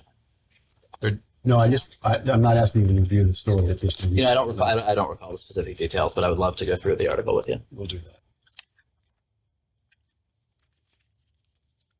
Are you aware of any evidence other than what you see in the story itself that Michael Leidig has ever made up a fake news story and sold it as real? No. Are you aware of any evidence other than what's in the story itself that Michael Leidig has ever made up a phony quote and added it to his story? Well, our reporting is really substantially what I know about this. So what you know is what you see in the story? Yes. Object, that's not what he said. Well, what I know is what I know from our reporters and what is in the story. Okay. What do you know from your reporters about whether Mr. Leidig had ever made up a fake news story that we don't see in the story? I don't recall specific details. And it's the same about, strike that. And what do you know, aside from what you see in the story, as to whether CEN ever made up sold a fake news story as real? Well, I think the story is completely convincing and, on that point. And so I know that it is true. Are you aware of any evidence on that point other than what is seen in the story? Objection, asked and answered, but you can answer again, Ben. I don't specifically recall. Chapter 5. The Allegations. BuzzFeed chose to highlight a handful of the scandalous, too-good-to-be-true stories from among the thousands we'd created. They chose only those that could be used to justify their headline, and in the process, torpedo a commercial rival. No mention was made of our groundbreaking exposé of trafficked women, or of the terrorist gangs in Albania supplying drugs to Europe, or a book I wrote about American swindler Bernie Madoff's crimes committed in Austria, a work that was singled out for praise in the Austrian parliament. Theirs was assassination by innuendo, as most of what they alleged was false anyway. Here's what they based their takedown upon: honest journalism where viral stories were produced that we could sell to finance our other work. Lonely cabbages. When CEN clients reported that walking a cabbage was the perfect way to get over depression and loneliness, it went viral worldwide. The lonely cabbage walkers of China was, for the BuzzFeed team looking to damage CEN, a clear-cut case of fake news, and nobody on their team questioned if it deserved to be there. As a result, the lonely cabbage walkers features prominently in the final published article, which said, Unsurprisingly, the story was quickly debunked by Kotaku, Buzzfeed, and the Wall Street Journal. The teens were not walking cabbages because they were lonely. They were walking cabbages as part of an art event at a music festival by Chinese artist Hang Bing, who has been walking cabbages as part of his art for over a decade. This is what happens when you simply look at online sources. We'd used links to find the story, of course, but there's no point in simply sending back out the same story that's appeared elsewhere, and in any case, those articles didn't answer the question as to why. Our Chinese-speaking correspondent was told that this potentially was a top story, but only if we could get the motive, and he eventually found an item posted in China several days before our version which confirmed what that was. It revealed that most of the youngsters were under great psychological stress and don't have many friends. They were lonely to the point where cabbages were their only companions. They chose cabbages because they themselves felt as ordinary as cabbages, which could be discarded in the trash. This information was freely available in China on social media platforms if you read Chinese, which the Buzzfeed team did not. That report and the subsequent debate prove categorically that CEN did not invent the angle, and that teens were walking the cabbages to tackle loneliness. It was already out there when the agency started to investigate, and even the artist Han Bing himself agreed it wasn't made up. He said, "It's not me who should interpret the meaning of cabbage walking. I'm playing a game. I'm the player in this game, but I can't control the game anymore. It's your job to interpret the meaning of it." And he added for good measure, "I've been walking cabbages for about 10 years. Many people ask me why, but I don't usually answer. At the beginning they treated me like a psychopath. Now the young people accept it. Sometimes they even choose to walk cabbages themselves. They upload the cabbage walking pictures online and they show them to me." So yes, CEN were responsible for it going viral, and yes, the CEN reporter was able to weave all the elements together to complete the story. The fact that the Buzzfeed team could not do the same, at least without anyone that read Chinese, is not a surprise and doesn't mean that the story was fake. In fact, Buzzfeed itself had even said as much when they did their previous version of the Lonely Cabbages story 5 days after CEN. But that version was written by a reporter that hadn't been told in advance the headline, and so he'd written, "Beijing hipsters walk cabbages on leashes," followed by the subheadline, "Beijing performance art or Portlandia sketch? You decide." The Buzzfeed reporter that did the original story after CEN was Kevin Tang, and he'd been so pleased with it that after publication on 7th of May 2014, he'd passed it on to the Buzzfeed World team. That team included Ben Smith's deputy, Shani Hilton. He told her he believed it was good enough for them to feed into their social media network for promotion. Buzzfeed's foreign editor, Miriam Elder, even wrote back with an "oh my god" comment. As a footnote, the illustrations Buzzfeed used each time they did the story were lifted from the Chinese social media platform Weibo. This was despite the fact that a frequent Buzzfeed criticism of CEN was that our illustrations were simply lifted from Weibo. Pink kittens. When Buzzfeed published its story about CEN, it spoke extensively about the innocent victims of the agency's lies. As mentioned, they wrote, "Misleading stories built around a compelling image can have real-world consequences." The one case they found to illustrate this point was the story of a woman named Elena Lenina from Russia who'd dyed her kitten pink, allegedly causing the animal's death from blood poisoning. For those who have not heard of Elena Lenina, she's a colourful character in more ways than just her pink kittens, often appearing in Russian news as a singer, model, actress and author who thrives on controversy.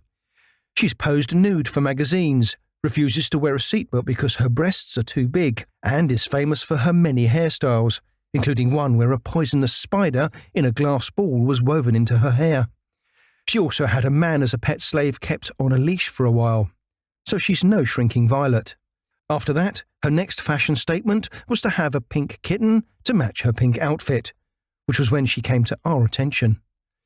And it was this story that put her on the international stage when we wrote that she'd allegedly dyed the kitten pink as a fashion accessory and that, as a result, it had died of toxic shock. Buzzfeed's Alan White and the team used this as an example of how our news had real-world consequences, and in his email inquiry to CN, he demanded answers, saying, It was covered by outlets such as the Daily Mail and Metro. The kitten was not dead.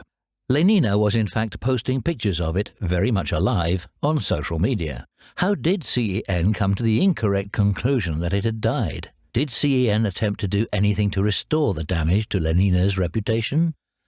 As per my previous email, I'd like to reiterate how firmly I believe it would be in your interest to submit to an interview and contribute to this story. We do not want to write a takedown of your agency, but a nuanced assessment of the realities of viral news production. It will be very difficult to do this without your input. The language says it all. Submit. I think you might submit to the SS, the Stasi or the KGB, but submit to BuzzFeed? Really? In the final article, White and his BuzzFeed colleagues added, This appears to be a situation where CEN sold a false and potentially defamatory story about a real person with little regard for the consequences that person would face when the story went viral. Nor has there been any apparent attempt to correct the story since it was proved to be false. On the face of it, this is another damning indictment of the agency and its reckless treatment of the people it puts under the media spotlight. But read carefully and you'll see the words appears and apparent are doing all the heavy lifting. In his note, White and the rest had decided, with no proof, that the CEN story was wrong, and on that basis they wanted to know if we'd sent a correction. But we found there were over 50 major news providers in Russia with stories about the dead pink kitten, so as BuzzFeed should have known, clearly not just something that CEN had invented. However, the fact it was already being widely reported in local media was not the only check we did. As usual, and in particular because it was potentially libelous, calls were made to animal rights organisations and some local media contacts, which confirmed it was correct, and an attempt was also made to contact the woman involved. The result on May 27th was the CEN story, Pretty in Pink Kitten Dies from Toxic Shock.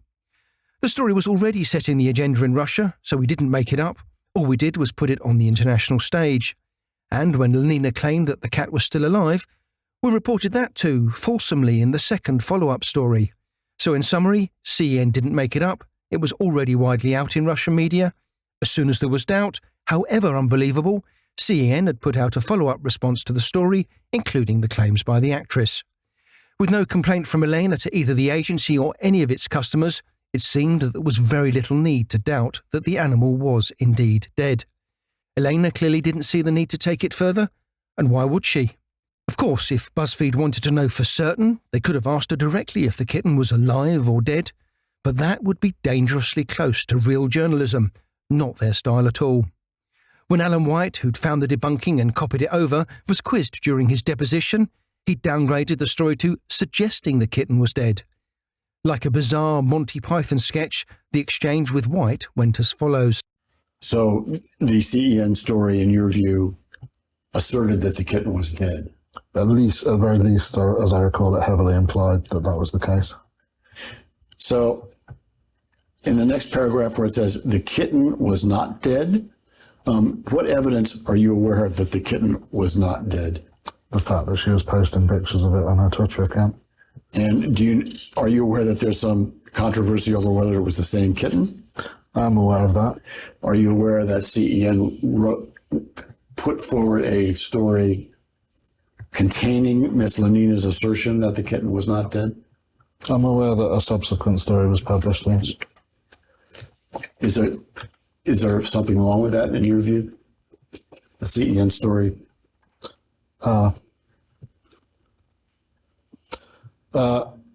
I certainly don't think that it's how I would handle that issue as a news editor. In what way?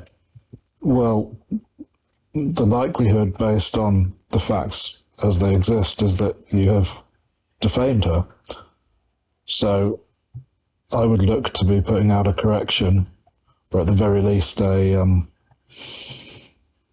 significant update to my clients. Was that done?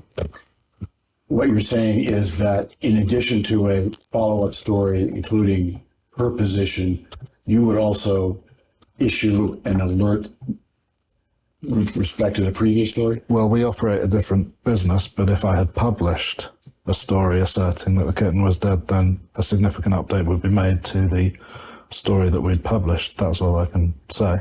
But if the earlier story had merely got an assertion that people claimed that, there would be no need for such a correction, correct?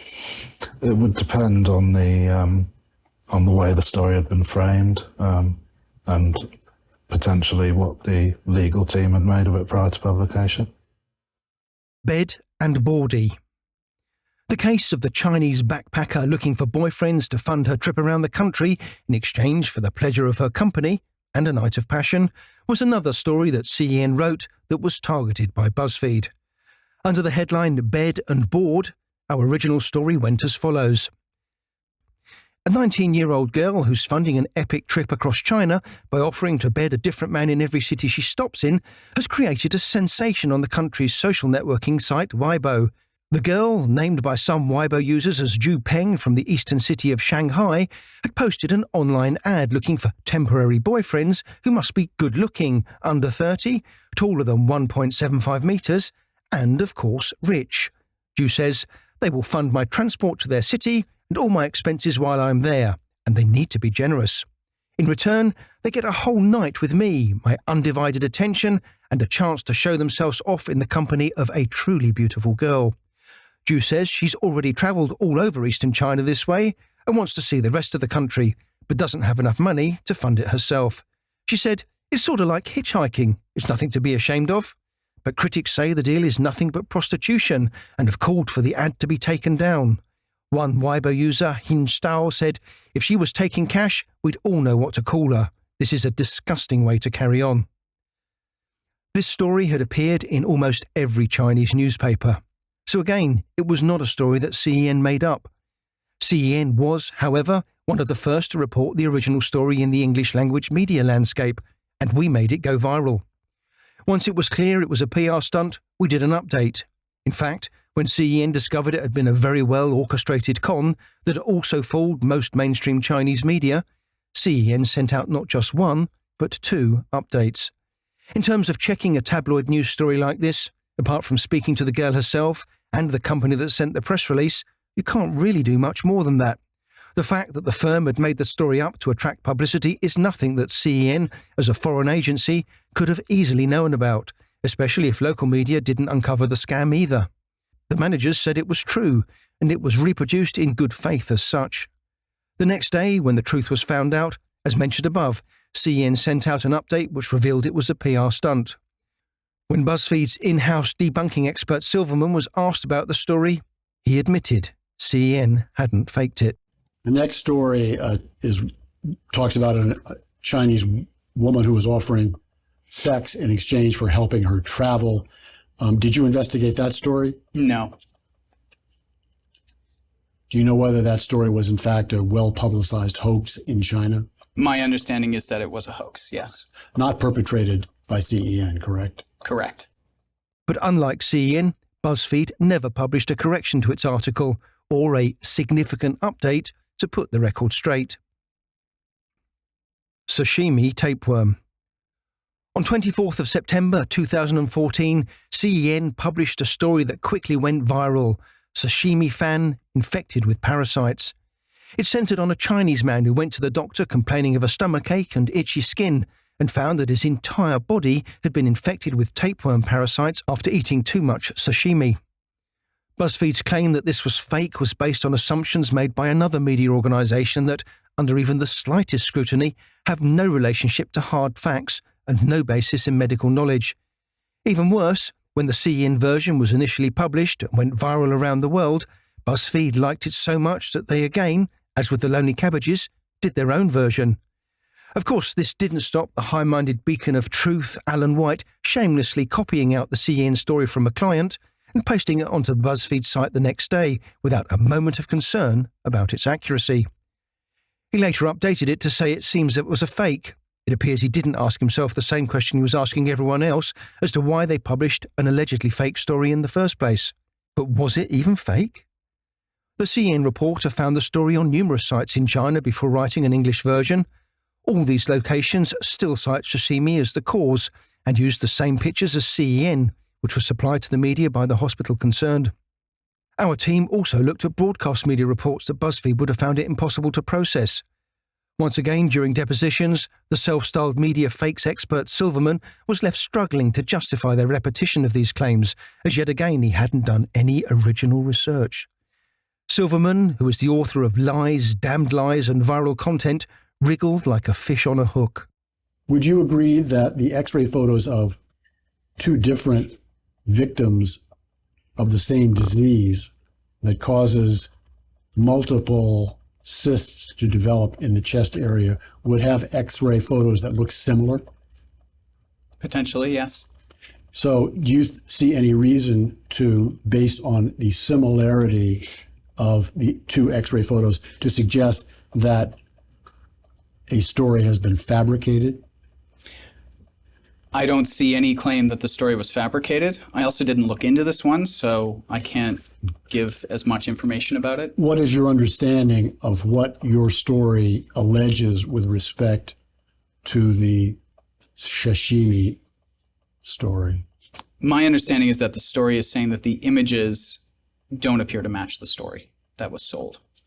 Where in this story that you wrote does it say the images don't match anything? I don't see it here. You have to be kidding. On 17th of November 2014, CEN sent out the following story entitled, "No Kidding, Baby Goat Has Two Heads."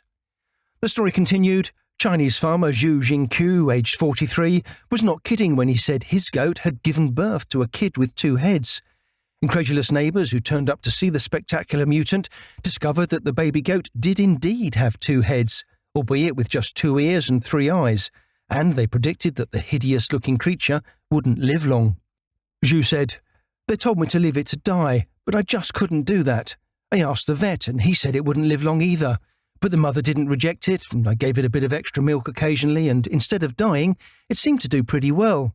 In fact, the kid is now well on the way to becoming a fully grown goat, living on the farm in Zane village in Chang'an County in eastern China's Shandong province." He said, "It's currently 30 centimetres tall and 40 centimetres long and doesn't seem to show anything obvious in terms of behaviour problems as a result of its disability, although anyone that comes here can see straight away it's a mutant. I mean, it's got 2 heads. I've had a lot of visitors and some pretty big cash offers as people realise it's probably going to live longer, but I'm not interested in selling it.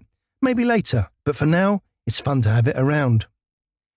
To the staff at Buzzfeed, this image seemed simply too good to be true, and after convincing themselves it was a fake, they contacted a digital photo manipulation expert to have this proven. Based on his report, they filed a question to CEN saying, The goat picture that we investigated appears to be either a digital composite or a series of selective enhancements. What steps did CEN take to verify the provenance of this picture? Again, notice the word appeared doing all the heavy lifting here. Appeared is used when you don't know, and you don't know when you don't do any journalism and simply copy whatever you're writing from somewhere else. The reality is that this story was widely reported on all Chinese media, including the state organs, and was covered to such an extent in so many places it meant there was little doubt that it was true.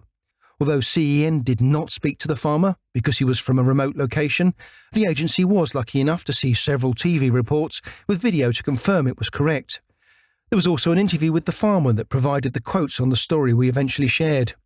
All reports even agreed on the farmer's full name, Zhu Jingqiu.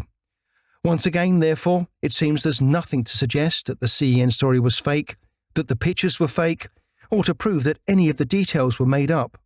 What does appear to be made up is BuzzFeed's suggestion that the story was fake, a suggestion Silverman was keen to distance himself from when we got the chance to ask him during depositions. And we've talked about the two-headed goat story, where your story sets forth that it is conclusive that a photo had been digitally enhanced. And is my understanding correct that you don't mean to assert that the story about the two-headed goat is necessarily untrue? Is that correct? I don't know whether or not there was a two-headed goat. The CEN lawyer, Harry Wise, then quotes from the BuzzFeed story, where they say that a Xinhua journalist who claims to have seen the goat in person didn't get the farmer to talk, but a news agency based in Vienna somehow did, despite the story taking place in a remote, rural community a 6-hour train ride from Beijing. Mr. Wise then asked Silverman, Are you aware that China has a telephone system? Yes. Are you aware that China has television stations? Yes. Are you aware that,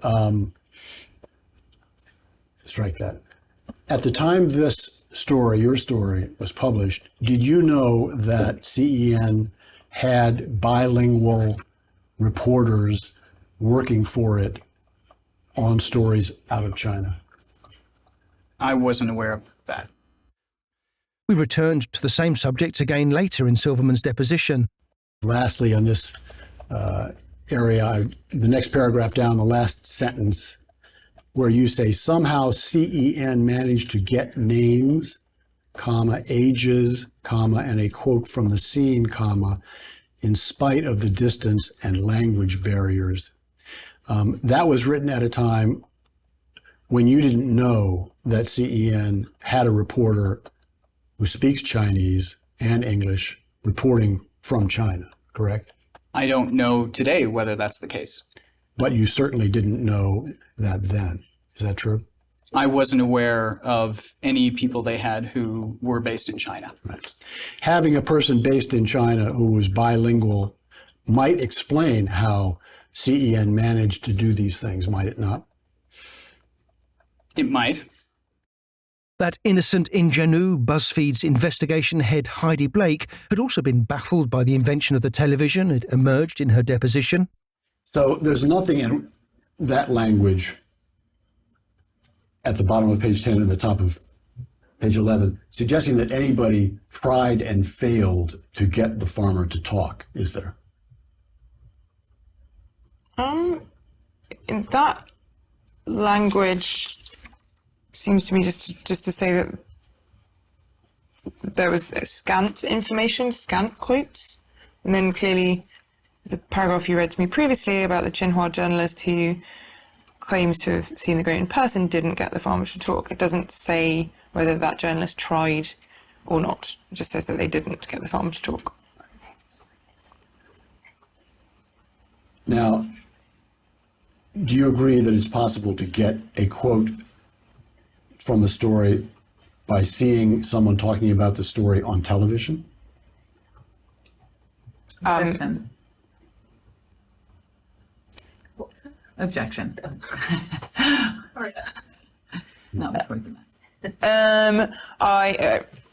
It's hypothetically possible to get quotes by seeing someone talking on television and writing down the quotes. That's hypothetically possible. And I suppose it's also hypothetically possible to talk to someone on the telephone from a great distance away. Would you agree with that? Hypothetically possible, yes. So, in order to get a quote from someone, you don't necessarily have to take a 6-hour train ride to get there in person. True? No, and the article doesn't say that you do. We stand by the story. There were others that BuzzFeed took potshots at, and some where our work could have been better. But nothing, absolutely nothing, justified the headline saying I was the king of bullshit news. Chapter 6. Conspirators. It never seemed to occur to the army of BuzzFeed staff who worked on the story that all news organisations are sometimes, despite their best efforts, fooled or hoaxed.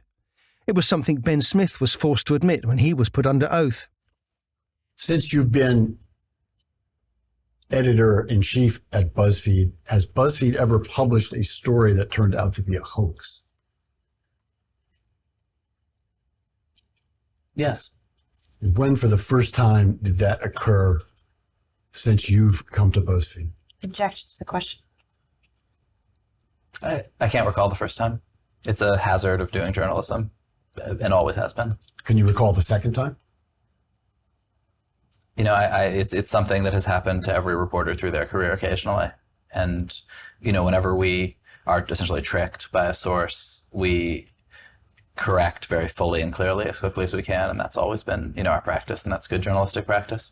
But certainly in whether it's, you know, and I think often sometimes you don't know if it's a deliberate hoax or if your source was confused, or, and sometimes you do know that it was deliberate, but in any case, you always, the practice and what we try to do is just to correct as quickly and as fully as we can. How many times has BuzzFeed published a deliberate hoax since you became editor-in-chief? Object to the question. I don't understand the question. I'd ask you to rephrase it.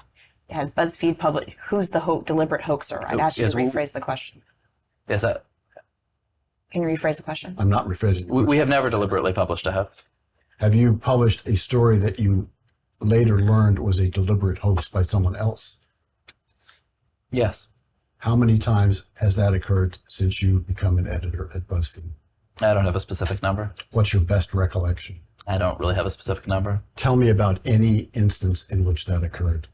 Well, the most famous one recently was that the Ukrainian security services, I think it was last week, or at least, let's say, I don't want to get the date wrong. It was within the last 2 weeks, announced at a press conference that a journalist named Arkady Babchenko had been, Arkadybabchenko had been murdered, and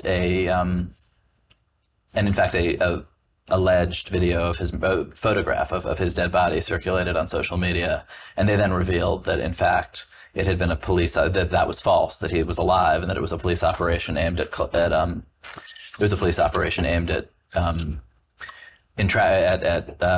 catching a criminal. So that's an instance. And so I would say in that instance, as is our normal practice, we raced to correct and clarify both the original story and to go out on the social platforms that have been distributed to tell the truth of the story as we knew it, as did, I think, every responsible media organization. And is it your testimony that, aside from the one that occurred that you've just discussed, you can recall no other specific instances where BuzzFeed published a story that turned out to be a hoax, deliberate hoax by someone else? Nothing specifically springs to mind right now. Smith was then handed a copy of a story dated from 2013 entitled BuzzFeed Editor Defends Reporting Practices. Do you recall a story that BuzzFeed did about a television producer named Elon Gale? No. But the name, I don't want to guess. Thank you. Okay. Does looking at the document, Mr. Smith, that we marked as Exhibit K, refresh your recollection as to the incident involving Elon Gale? Yes. And now that your recollection is refreshed, could you tell us what happened in that instance? I think it was I don't recall the details, but it was somebody had told a compelling and funny story on Twitter about something that they claimed had happened to them, which we had reported. And I guess as Lisa Tazi says here, that we use the word claim, but should have been more clear, more skeptical, essentially. And as soon as we realized, and as soon as he said, actually, I'm lying, I was lying, that he was lying, and that this had not happened, we raced to correct it and to make clear to our readers what the situation was. And is it also correct, referring to the second to last page of this document and the paragraph that begins, "Well, that's a relief"? Am I correct that you disagree with the allegation that BuzzFeed had gleefully run unchecked a hoax? Yes. Do you see, Mr. Smith, that this appears to be another account of the Elon Gale episode? I object to that question. Yeah, what do you mean? It appears to be is an interview with Lisa Tazi. Okay. About the Elon Gale story, is that correct? Yes. And I direct your attention to the top of the second page and the second paragraph where it says, asked why BuzzFeed would publish a story before being able to authenticate it, Tazi said that the story had already escalated on Twitter and Facebook. Do you think that publishing a story because it's escalated on Twitter and Facebook without authenticating it is a good practice? It's really hard to answer these questions in the abstract. We really approach stories on a case-by-case basis. It was also something that was put to the BuzzFeed fake news expert, Craig Silverman. Mr. Silverman, I now show you a document we marked as AAA for identification and ask if you can identify for me what that document is. This shows a tweet also sent by BuzzFeed News connected to the original tweet that is a correction and that reports he is actually not dead. Now, on the basis of their printing of this false story, do you think BuzzFeed ought to be entitled the king of bullshit news? No. Or the New York Times? No. So is it fair to say that the best news organizations that there are can occasionally be victimized by a hoax? Yes. Are you familiar with a journalist named Jason Blair? Yes. Who is Jason Blair? He was a New York Times reporter who fabricated and I believe also plagiarized in many of his stories when he worked there. Okay. And was he eventually discovered? Yes. And the Times fired him, as I recall? I think he may have resigned, but it's safe to assume he left the paper. Are you also familiar with a journalist named Janet Cook? Yes. And who is Janet Cook? She was a reporter at the Washington Post who fabricated details of a story that went on to win a Pulitzer Prize. And did the Washington Post eventually have to return the prize? Yes. Okay. Are you also familiar with a journalist named Stephen Glass? Yes. And what did he do? He fabricated many details and articles for the New Republic and I believe also for Rolling Stone. And finally, are you familiar with a journalist named Jack Kelly? Yes. And what did he do? I believe he fabricated details in reporting for USA Today, if I remember correctly. Now, on the basis of employing these frauds, should we anoint the New York Times, the Washington Post, the New Republic, and USA Today as kings of bullshit news? No. Okay. And that's because any news organization, no matter how good, can be occasionally betrayed by an employee. Would you agree? Objection, but you can give your opinion on his assessment. Like, It's certainly possible. Would you also agree that merely because a news story has a mistake of fact in it, that does not make it bullshit news? I would agree. Okay. In a book you wrote that there is a level of acceptable error that the public will tolerate and will create an environment for great journalism. Do you recall writing that? Yes. Do you agree with that sentiment? Yes.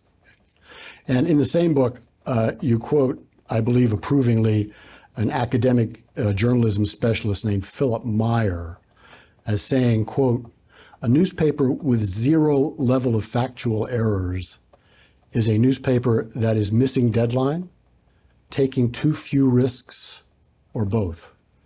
The problem is finding the right balance between speed and accuracy. Do you recall including that quote in your book? Yes. Do you agree with it? Yes. Okay.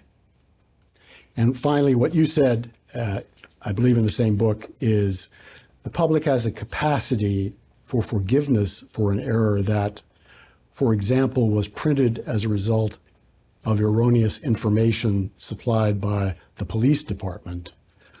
What they don't accept are sloppy errors or errors that result from lazy or malicious journalism. Do you still believe that to be true? Yes. Craig Silverman was one of the three reporters who was bylined on the story. The other two were Tom Phillips and Alan White, who together made up the BuzzFeed triumvirate behind the assassination attempt on CEN.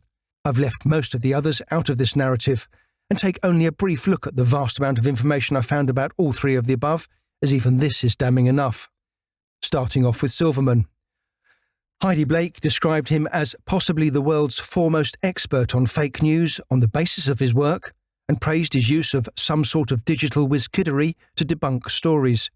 But what does that mean? When I started looking at his career, the reality was that prior to his work on CEN, he'd done very little. The only fakery was his reputation, as it was only his work on CEN that put him on the world stage and kick-started his career from a struggling freelance running a blog on newsfakes. That blog had previously earned him zero income, but after his CEN work, he became a much-in-demand guest speaker and advisor on fake news. He admits that he started investigating CEN in the summer of 2014, when he saw someone on Twitter share an article in the Daily Mail that claimed a man in Russia had been saved from a bear attack when his cell phone played a Justin Bieber song as a ringtone. What Silverman had done in that story was the same as he was to do at Buzzfeed. Simply copy and paste the work of others into his narrative. The real irony, however, is that the Buzzfeed news team had also published the exact same story of Bieber and the fisherman and said it was true, and that really is true. Such was the level of incompetence among Silverman and the team that it was still online when they published their allegations against CEN, highlighting the Bieber story as proof of their claims. It was not an isolated example. On 17th of April 2015, Ben Smith's deputy Shani Hilton was involved in a purge on tracking down the stories that originated from CEN that BuzzFeed was going to admit publishing, and says there are no more than 10. The 10 that she admits to includes the man who ended up with parasites from eating sashimi, which was not a fake news story and was 100% correct. Alan White, who'd written the original story, could have saved himself the trouble of correcting his article if he'd checked what he'd taken from Snopes before repeating it. In depositions, White was asked, So is it fair to say that you relied on Snopes for the idea that the sashimi story had been debunked? We did.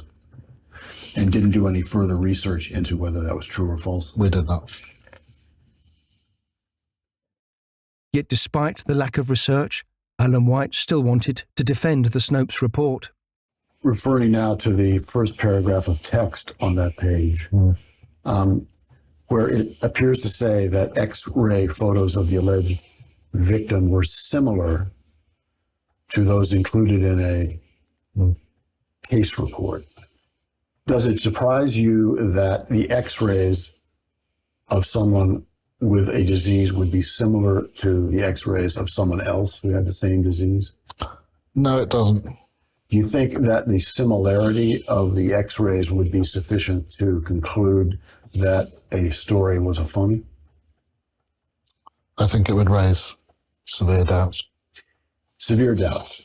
So if a X-ray of an arm, a broken arm, was similar to the X-ray of someone else's broken arm in a different story, it would raise significant doubts in your mind as to whether a story was fake?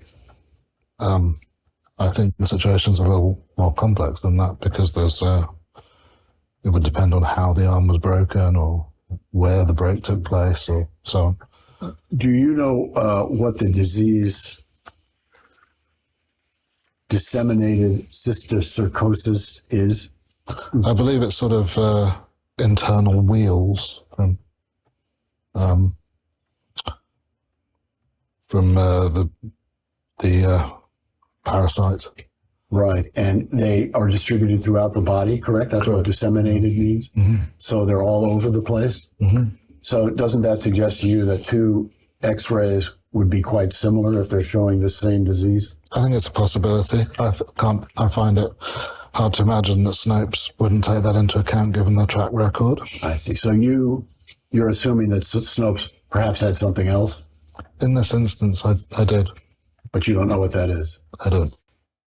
In the dozens of meetings and hundreds of emailed discussions about its CEN investigations, there was a lot of mutual backslapping and congratulations every time another so-called example was found online and fed into the narrative.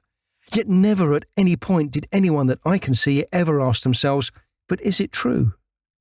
Silverman was brought in as a professional debunker who would show them how to take our news apart. But even he was forced to admit that despite advising people to always go to the source, he'd never done the same. What he did do was bring with him a computer program called Emergent, allegedly able to discern true news from fake news. That's quite a claim, but is it true? By December, he was already using it at BuzzFeed as the perfect way of debunking CEN. So how did Emergent work? In essence, for every single story, the BuzzFeed journalists were expected to put in a vast amount of information, including doing the actual work of searching online to see if they could find anyone else that already debunked it. If they found that, the team had to add the details into Emergent. So Emergent was useless for BuzzFeed's work because it simply encouraged them to cut and paste somebody else's debunking. It didn't do any work itself. And if it was in a foreign language, which basically applies to every single CEN story they found, Emergent was utterly useless, as it only worked in English. Silverman himself was asked to define exactly what Emergent did, if anything, and the answer was not a lot. Now, is this a system that could in itself, by itself, debunk a story? No. You still would need someone to go and check out the facts at some point, correct? Correct. Was there something connected with this project called, that Emergent, called a truthiness rating? Yes, I believe our internal designation of how we were rating an article, I think we used the term truthiness rating. So it was a way to rate the article that you were entering into the system to follow? Yes. And did you coin the term, or did you consciously borrow it from the American comedian Stephen Colbert? It was definitely consciously inspired by Stephen Colbert. And how did you create a truthiness rating for any particular piece? It involved looking at the content of the story itself and examining the claims that were being made about the core claim that we were interested in, and then determining what evidence it had to back that up. So it was basically a subjective evaluation by the person entering the story. It was an evaluation by the person entering the story using a methodology that we set out. And what would be the significance of the truthiness rating in the operation of Emergent? It was used by us in the research to determine, the data that we had. Could you tell me what you mean by determine the data that we had? Well, when we would go to analyze the data, we were able to look at stories that were unverified, stories that were true, stories that were false, and we were able to then compare that to things like our social interaction data that we had.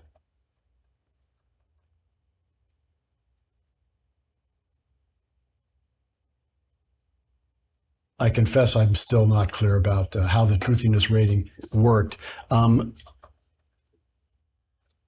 As you pick a story to examine and enter it in the Emergent system, you rate it on how true it seems or how false it looks like it might be. That's the truthiness rating?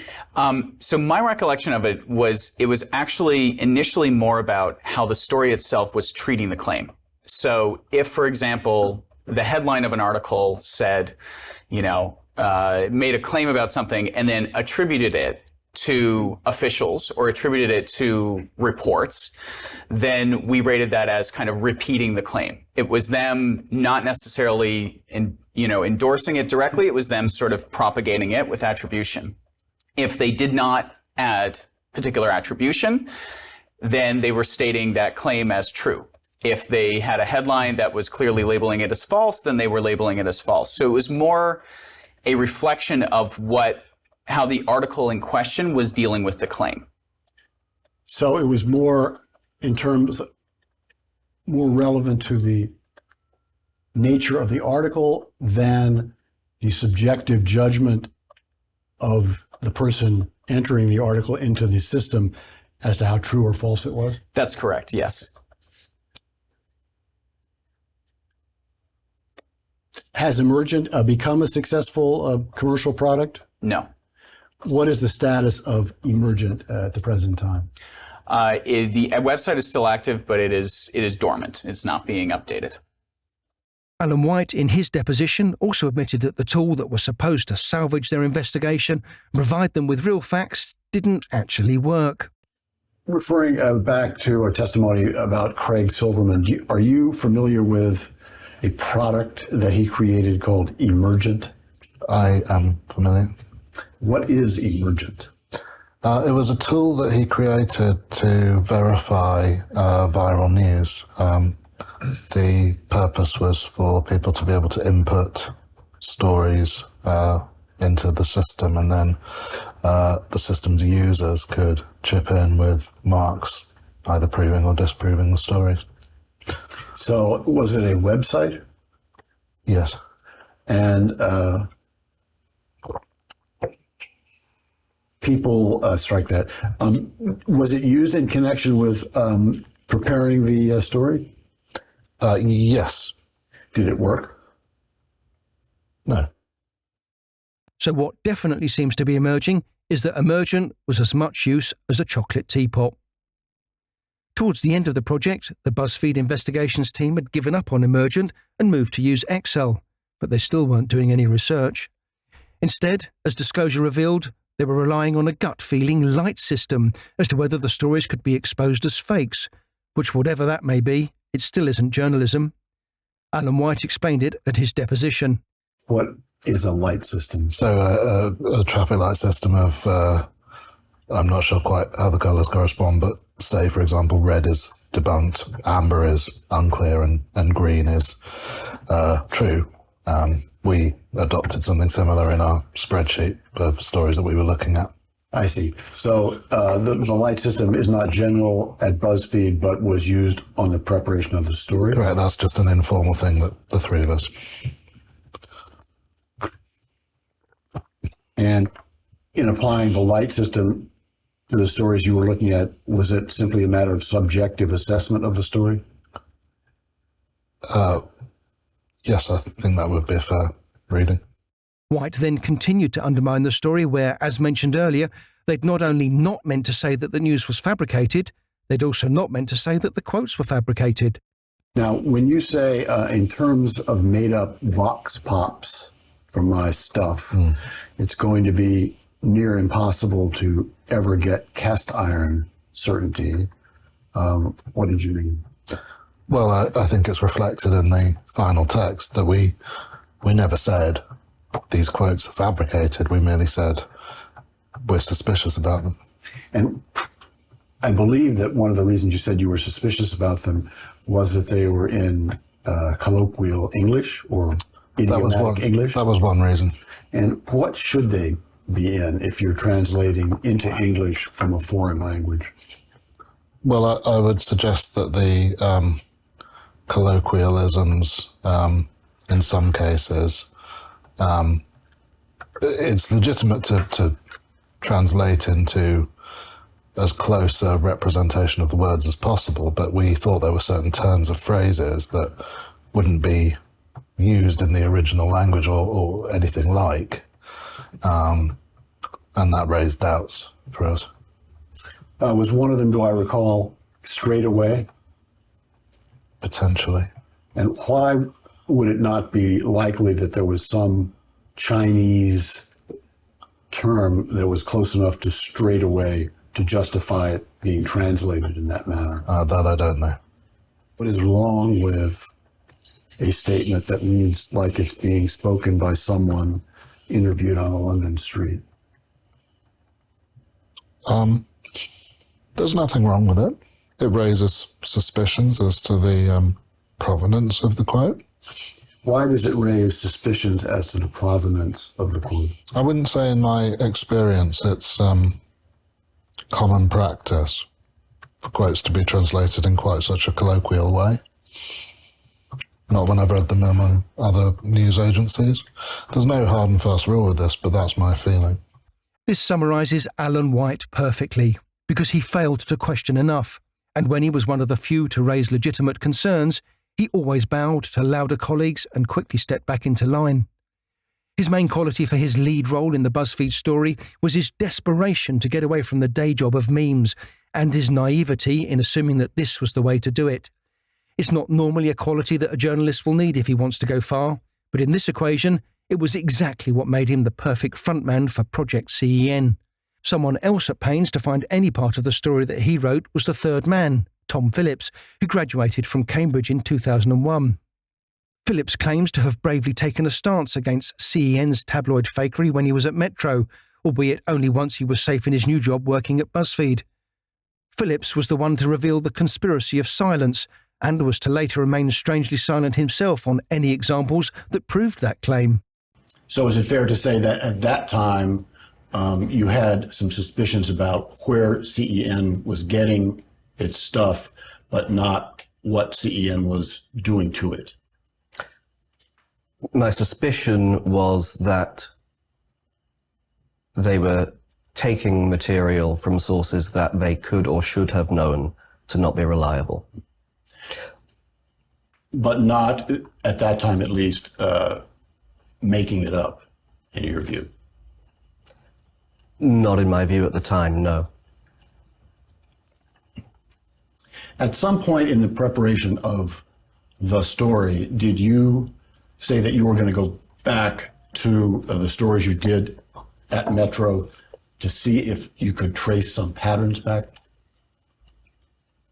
I believe I would have done that, yes. I seem to recall. Did you try to do that? I did, yes. And what was the result? It was virtually impossible to do that. There was Metro changed its content management system, which had the result that the vast majority of stories from the time I was there lost their bylines. So it was impossible to trace back and be certain what I had done. Also, the nature of it was such, I believe a number of stories may have, in fact, not made it in the migration across, I can't recall. And also that the credit, if there, for example, if there wasn't a picture, at the time CN was not supplying pictures with every story. As a result, there would be no way of determining whether or not a story had originated with CEN. I see. So that prevented you from doing the search that you had hoped to do? By and large, yes. Although I would note that part of the other problem was that my suspicions had been aroused by stories that I did not publish because my suspicions had been aroused. So there wouldn't have been evidence for them ever because they never made it to the website. Did you ever report your suspicions about CEN material to press outlets like Press Gazette, Private Eye, or Media Guardian? No. At Buzzfeed, Tom Phillips had made a name for himself not for his journalism, but for sharing an image of a huge phallus he'd drawn on the front page of The Sun, which he was later keen to distance himself from. Mr. Phillips, have you had a chance to look at a document that we marked as double M for identification? I have. What is this document? This appears to be a screenshot of a tweet from Buzzfeed UK about a piece about the Scottish Sun. Do you have any... Sun. Do you have any connection to this tweet? I mean, I don't think I wrote the tweet. I don't recall it's possible that I worked on the piece that it refers to. Didn't draw the picture? I may have drawn the picture, I have no idea. No idea sitting here today whether you did or not? I cannot recall. What is the purpose of this tweet, if you can? The purpose of the tweet is to direct readers, followers of our Twitter feed to a story. And was it a derogatory story about the Sun? Objection. You can answer. She can object, and then, unless she instructs you not to answer, then you may answer. And in fact, I said you can answer. Yeah. Derogatory, from my recollection of this is funny, would be my description of this. In an email conversation string that originated with Phillips requesting fakes from colleagues, Alan White asks, "I just don't quite see how we're going to reach the point where you can say, this is definitely fake." But as mentioned, the BuzzFeed UK boss, Luke Lewis, tells him not to worry, saying, "You may not have to. We could interview verification experts, someone like Craig Silverman, and get to the point where there was enough of a question mark over the stories." That translated as, "Don't even bother to ask Silverman. Let's pay him a fortune to be an independent expert, get him to use his Tau journalism credentials to open doors to interview people who don't want to talk to BuzzFeed, and then reward him with a job running the Canada operation." They were gunning for me, and the facts be damned. So the man who's the editor-in-chief is telling his staff you can have a headline inside the viral bullshit factory without any evidence that the stories are, in fact, viral bullshit, And this is enough. Tom Phillips, who worked regularly on our stories at Metro, certainly wasn't one to criticise this idea from his boss. Despite not having a single example of a problem story from his time at Metro, he agrees it's a great idea. Tom writes, "Yeah, it's about establishing a pattern of dubiousness. You only need a few definitive fakes, plus a load of dodgy-sounding ones. In many cases, I remember from back in the day, CEN would file on stories from tabloids that in their countries were widely known to be Sunday Sport, National Enquirer-type outlets. You can establish that by talking to journalists from those countries and so on." Again, he was not able to provide even one single example, and nor does anyone ask. On this point, his memory once again seems no better than when he was being asked about drawing a phallus on the front page of The Sun. Having done no original reporting and written nothing, Tom Phillips was then rewarded with a byline. I note that you got a credit on the story. Why is that, given your apparently less substantial involvement in the creation of it? Because I did do some work on it. And I was also one of the ones who, towards the end, was, for example, putting it into the CMS and so on. So I did do some reporting. Were you one of the people looking into any of the stories that are written about in the Buzzfeed story? There may have been one or two, I believe, but the majority of the research was done by Craig. So there were Craig or Alan, sorry. So there may have been, I can't remember off the top of my head whether or not there are references to a couple that I did. For example, there was finding the original source for some images on Weibo and so on, et cetera, et cetera. But the majority of the research for this was Craig or Alan. So these then were the three musketeers, Tom, Craig and Alan. Yet Heidi Blake, who'd been in charge, who'd ordered the story to be completely restructured and then rewrote it herself, who dictated the strategy for reaching out to me and passed on arguably more information about me from our work together on Sunday Times projects, she did not get a byline. Why? Could it be that she realised the potential for this to go pear-shaped? Could it be that she was aware from previous work with her at the Sunday Times that we were not a fake news factory? A former boss, my friend Jonathan Calvert, who tried to broker a peace deal between us, tried to tell me that she was innocent. He said that when she started at BuzzFeed, the investigation had already picked up a head of steam. It was something that the editors wanted, and she was powerless to stop it. She was, he explained, the new kid on the block. Disclosure proves that whatever she told him appears not to have been the case.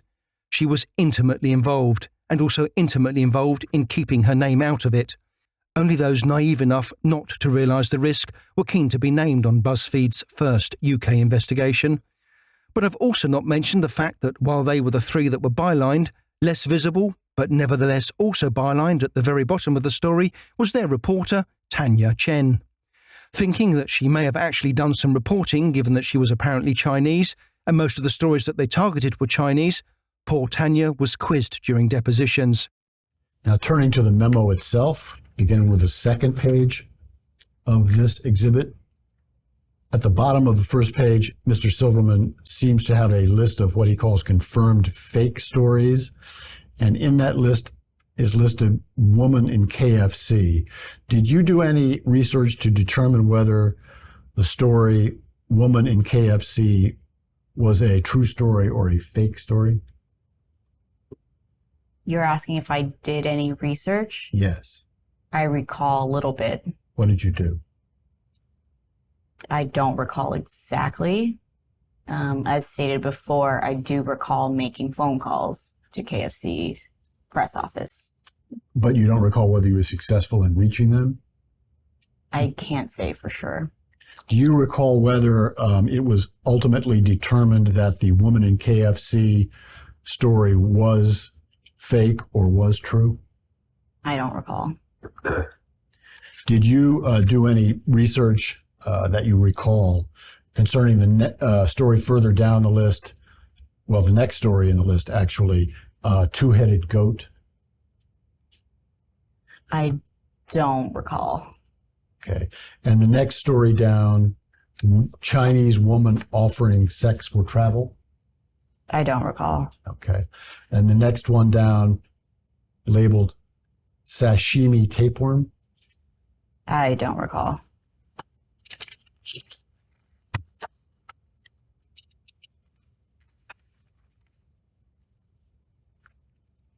On the next page, let me just run through. I will name the story, Ms. Chen, and you can tell me whether you have any recollection of doing anything with respect to determining whether it was fake or true. Number one, aunt cuts off toddler's penis. I don't recall. KFC, we've talked about. Number three, mistress stripped and beaten in public. I don't recall. Next one, blundering boyfriend burns down college. I don't recall. Next one, wife leaves cheating husband and her twin sister naked in parking lot. I don't recall. Number six, wife chops off cheating husband's penis twice. I don't recall. Number seven, underwear thief caught and punished by women. I don't recall. Skipping number 8 and 9. Number 10, Chinese woman tries to sell her son. I don't recall. Next one, 11, Chinese man tries to kidnap wife. I do not recall. And do I correctly remember your testimony that you do not recall being involved with the two-headed goat story, correct? I don't recall.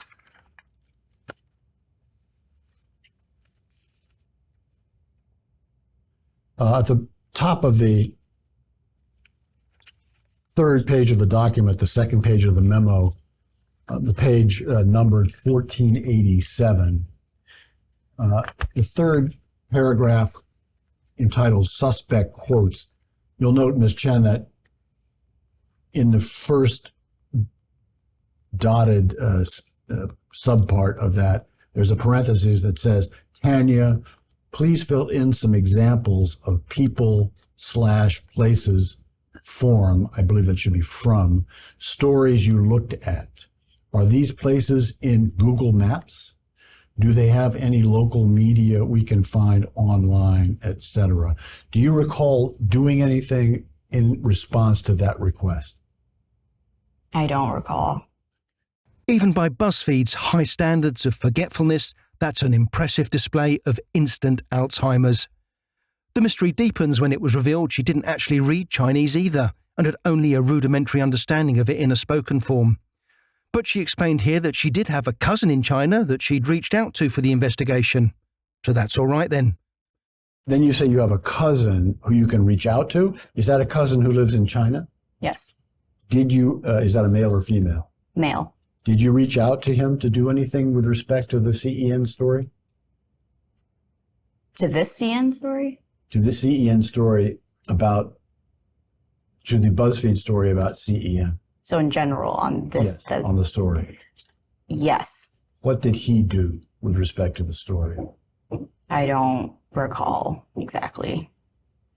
You recall that you reached out to him, but you don't recall what you reached out to him to do? Yes. And that same email, you talk about a random note. And is it true that there you're just informing Mr. White about an aspect that you know about Chinese culture and public shaming? Yes. And that's something you knew already. That's something you didn't learn as part of your work on the story, correct? Yes.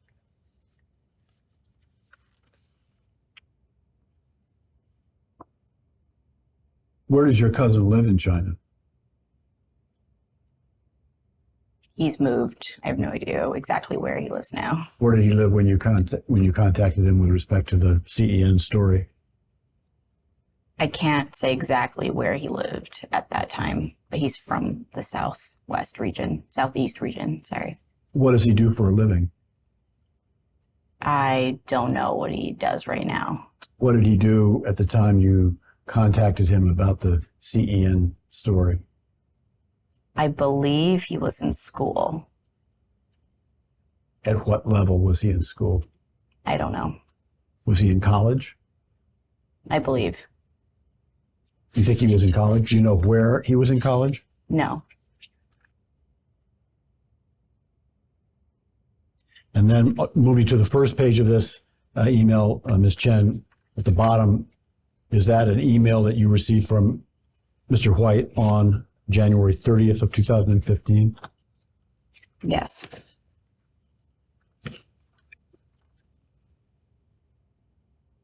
You see at the bottom, the very last paragraph on 6239, where Mr. White says, Ray, your cousin, maybe just reach out to them with the headlines of some, just to see if some Chinese stories come up. Does that refresh your recollection about what you did with respect to your cousin's involvement? No, not specifically. So apart from a few points that she struggled to recall, like his name, his address, his general geography in China, what he does for a living, and what she asked him to do, she has a photographic memory of the entire process. Her testimony, more than anything else, underlines that BuzzFeed's allegations were a clever lie, and they destroyed exactly half of my business. It was the part that gave us credibility and allowed us to find people who wanted to be part of that, telling stories that changed the world. Smith, though, despite Tanya's performance, remained unrepentant, even proud of the story. After trying and repeatedly failing to get any satisfaction, we went to court, and BuzzFeed lied again. They said they'd never suggested we made up news. They'd never found a source where we lied, they said, and the very plain words used in the headline, King of Bullshit News, had not meant to describe anyone as a king of news that's bullshit. Instead, they claimed the headline had simply been to suggest that we had details in our stories that other newspapers didn't. Is that correct? These were their words. What do you think? Leidig decided to play the online game as he saw it. He launched websites such as the Austrian Times and the Croatian Times. He cast his net far afield to China, India, and Latin America, scouring for images and posts on social networks that he could weave a story around in order to hit up old clients with a new kind of content. It's paid off. Many major news websites are regular clients. One major British publisher buys multiple CEN stories every day, sometimes more than 100 a month. At £50 per story, which is what BuzzFeed News was charged before it severed its relationship with CEN, that amounts to a sizable income stream. And that, to start off with, is a complete lie too. When we invoiced them for the promised £50, they asked if they could pay £30, and then they didn't pay that either. But I digress. Craig Silverman was quizzed about it first during his deposition. Was this an idea that you brought to the story, that financial setbacks caused Mr. Leidig to change his business model and adopt a unethical model? Objection. This paragraph says nothing about ethics. I see. So how do you interpret the words, weave a story around images? Do you not interpret those words as making up a false story? It depends. We're not saying he made up false stories in this paragraph.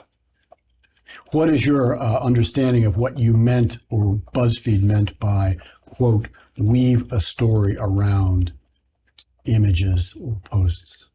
Well, there's lots of news organizations, including BuzzFeed, that today write stories based on social media posts. So it's not unheard of to do that. So just the mere fact that you use the word weave doesn't suggest to you that you're accusing Mr. Leidig of making stuff up. No, I think in this case, my reading of this paragraph is to emphasize that he was sourcing his material from social networks in these parts of the world. It was the same argument taken by Alan White when he was asked the same thing. Do you have evidence that at some point Mr. Leidig's output changed after 9/11 from what it had been before? My understanding is that he said that himself in an interview. That he decided to start making up stories after 9/11? Objection. That's not something we allege. What do you allege? We allege that the type of content he was producing for his client changed. And how did it change?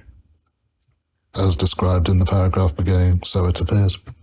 And what is your understanding of what that paragraph means as to how his product changed? I wouldn't categorize it as a negative description. It simply says that he looked on foreign social media for stories and generated his leads that way. I see. So you don't weave a story around as making up a story? Absolutely not. And at the end of his deposition, White, who was the lead writer on the story, admitted clearly that he'd never meant to suggest we'd made up fake news. Would you agree with me that there's a big difference between writing that a journalist has been hoaxed and writing that the journalist created a fake story? Yes. Did you mean by this story, and you personally, to accuse Mr. Leidig of making up stories?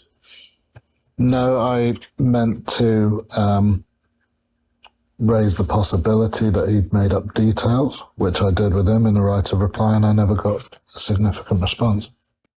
Again, writing something you don't know to be true because the person you're accusing refuses to comment is not journalism. Tom Phillips was keen to note that he didn't know where the words Buzzfeed used that are complained of came from. And midway down the page, there's one more short paragraph that I will read. So it appears that Leidig decided to play the online game as he saw it. He launched websites such as the Austrian Times and Croatian Times. He cast his net far afield to China, India, and Latin America, scouring for images and posts on social networks that he could weave a story around in order to hit up old clients with a new kind of content. Did you write those words? I do not recall whether or not I wrote those words. So that you don't recall who wrote them, period? I do not recall, no. Would you agree with me that the new kind of content that this paragraph is suggesting began to be produced was fake news, fake stories? I wouldn't necessarily agree that that's the implication of that, no. What would you suggest as the implication of that?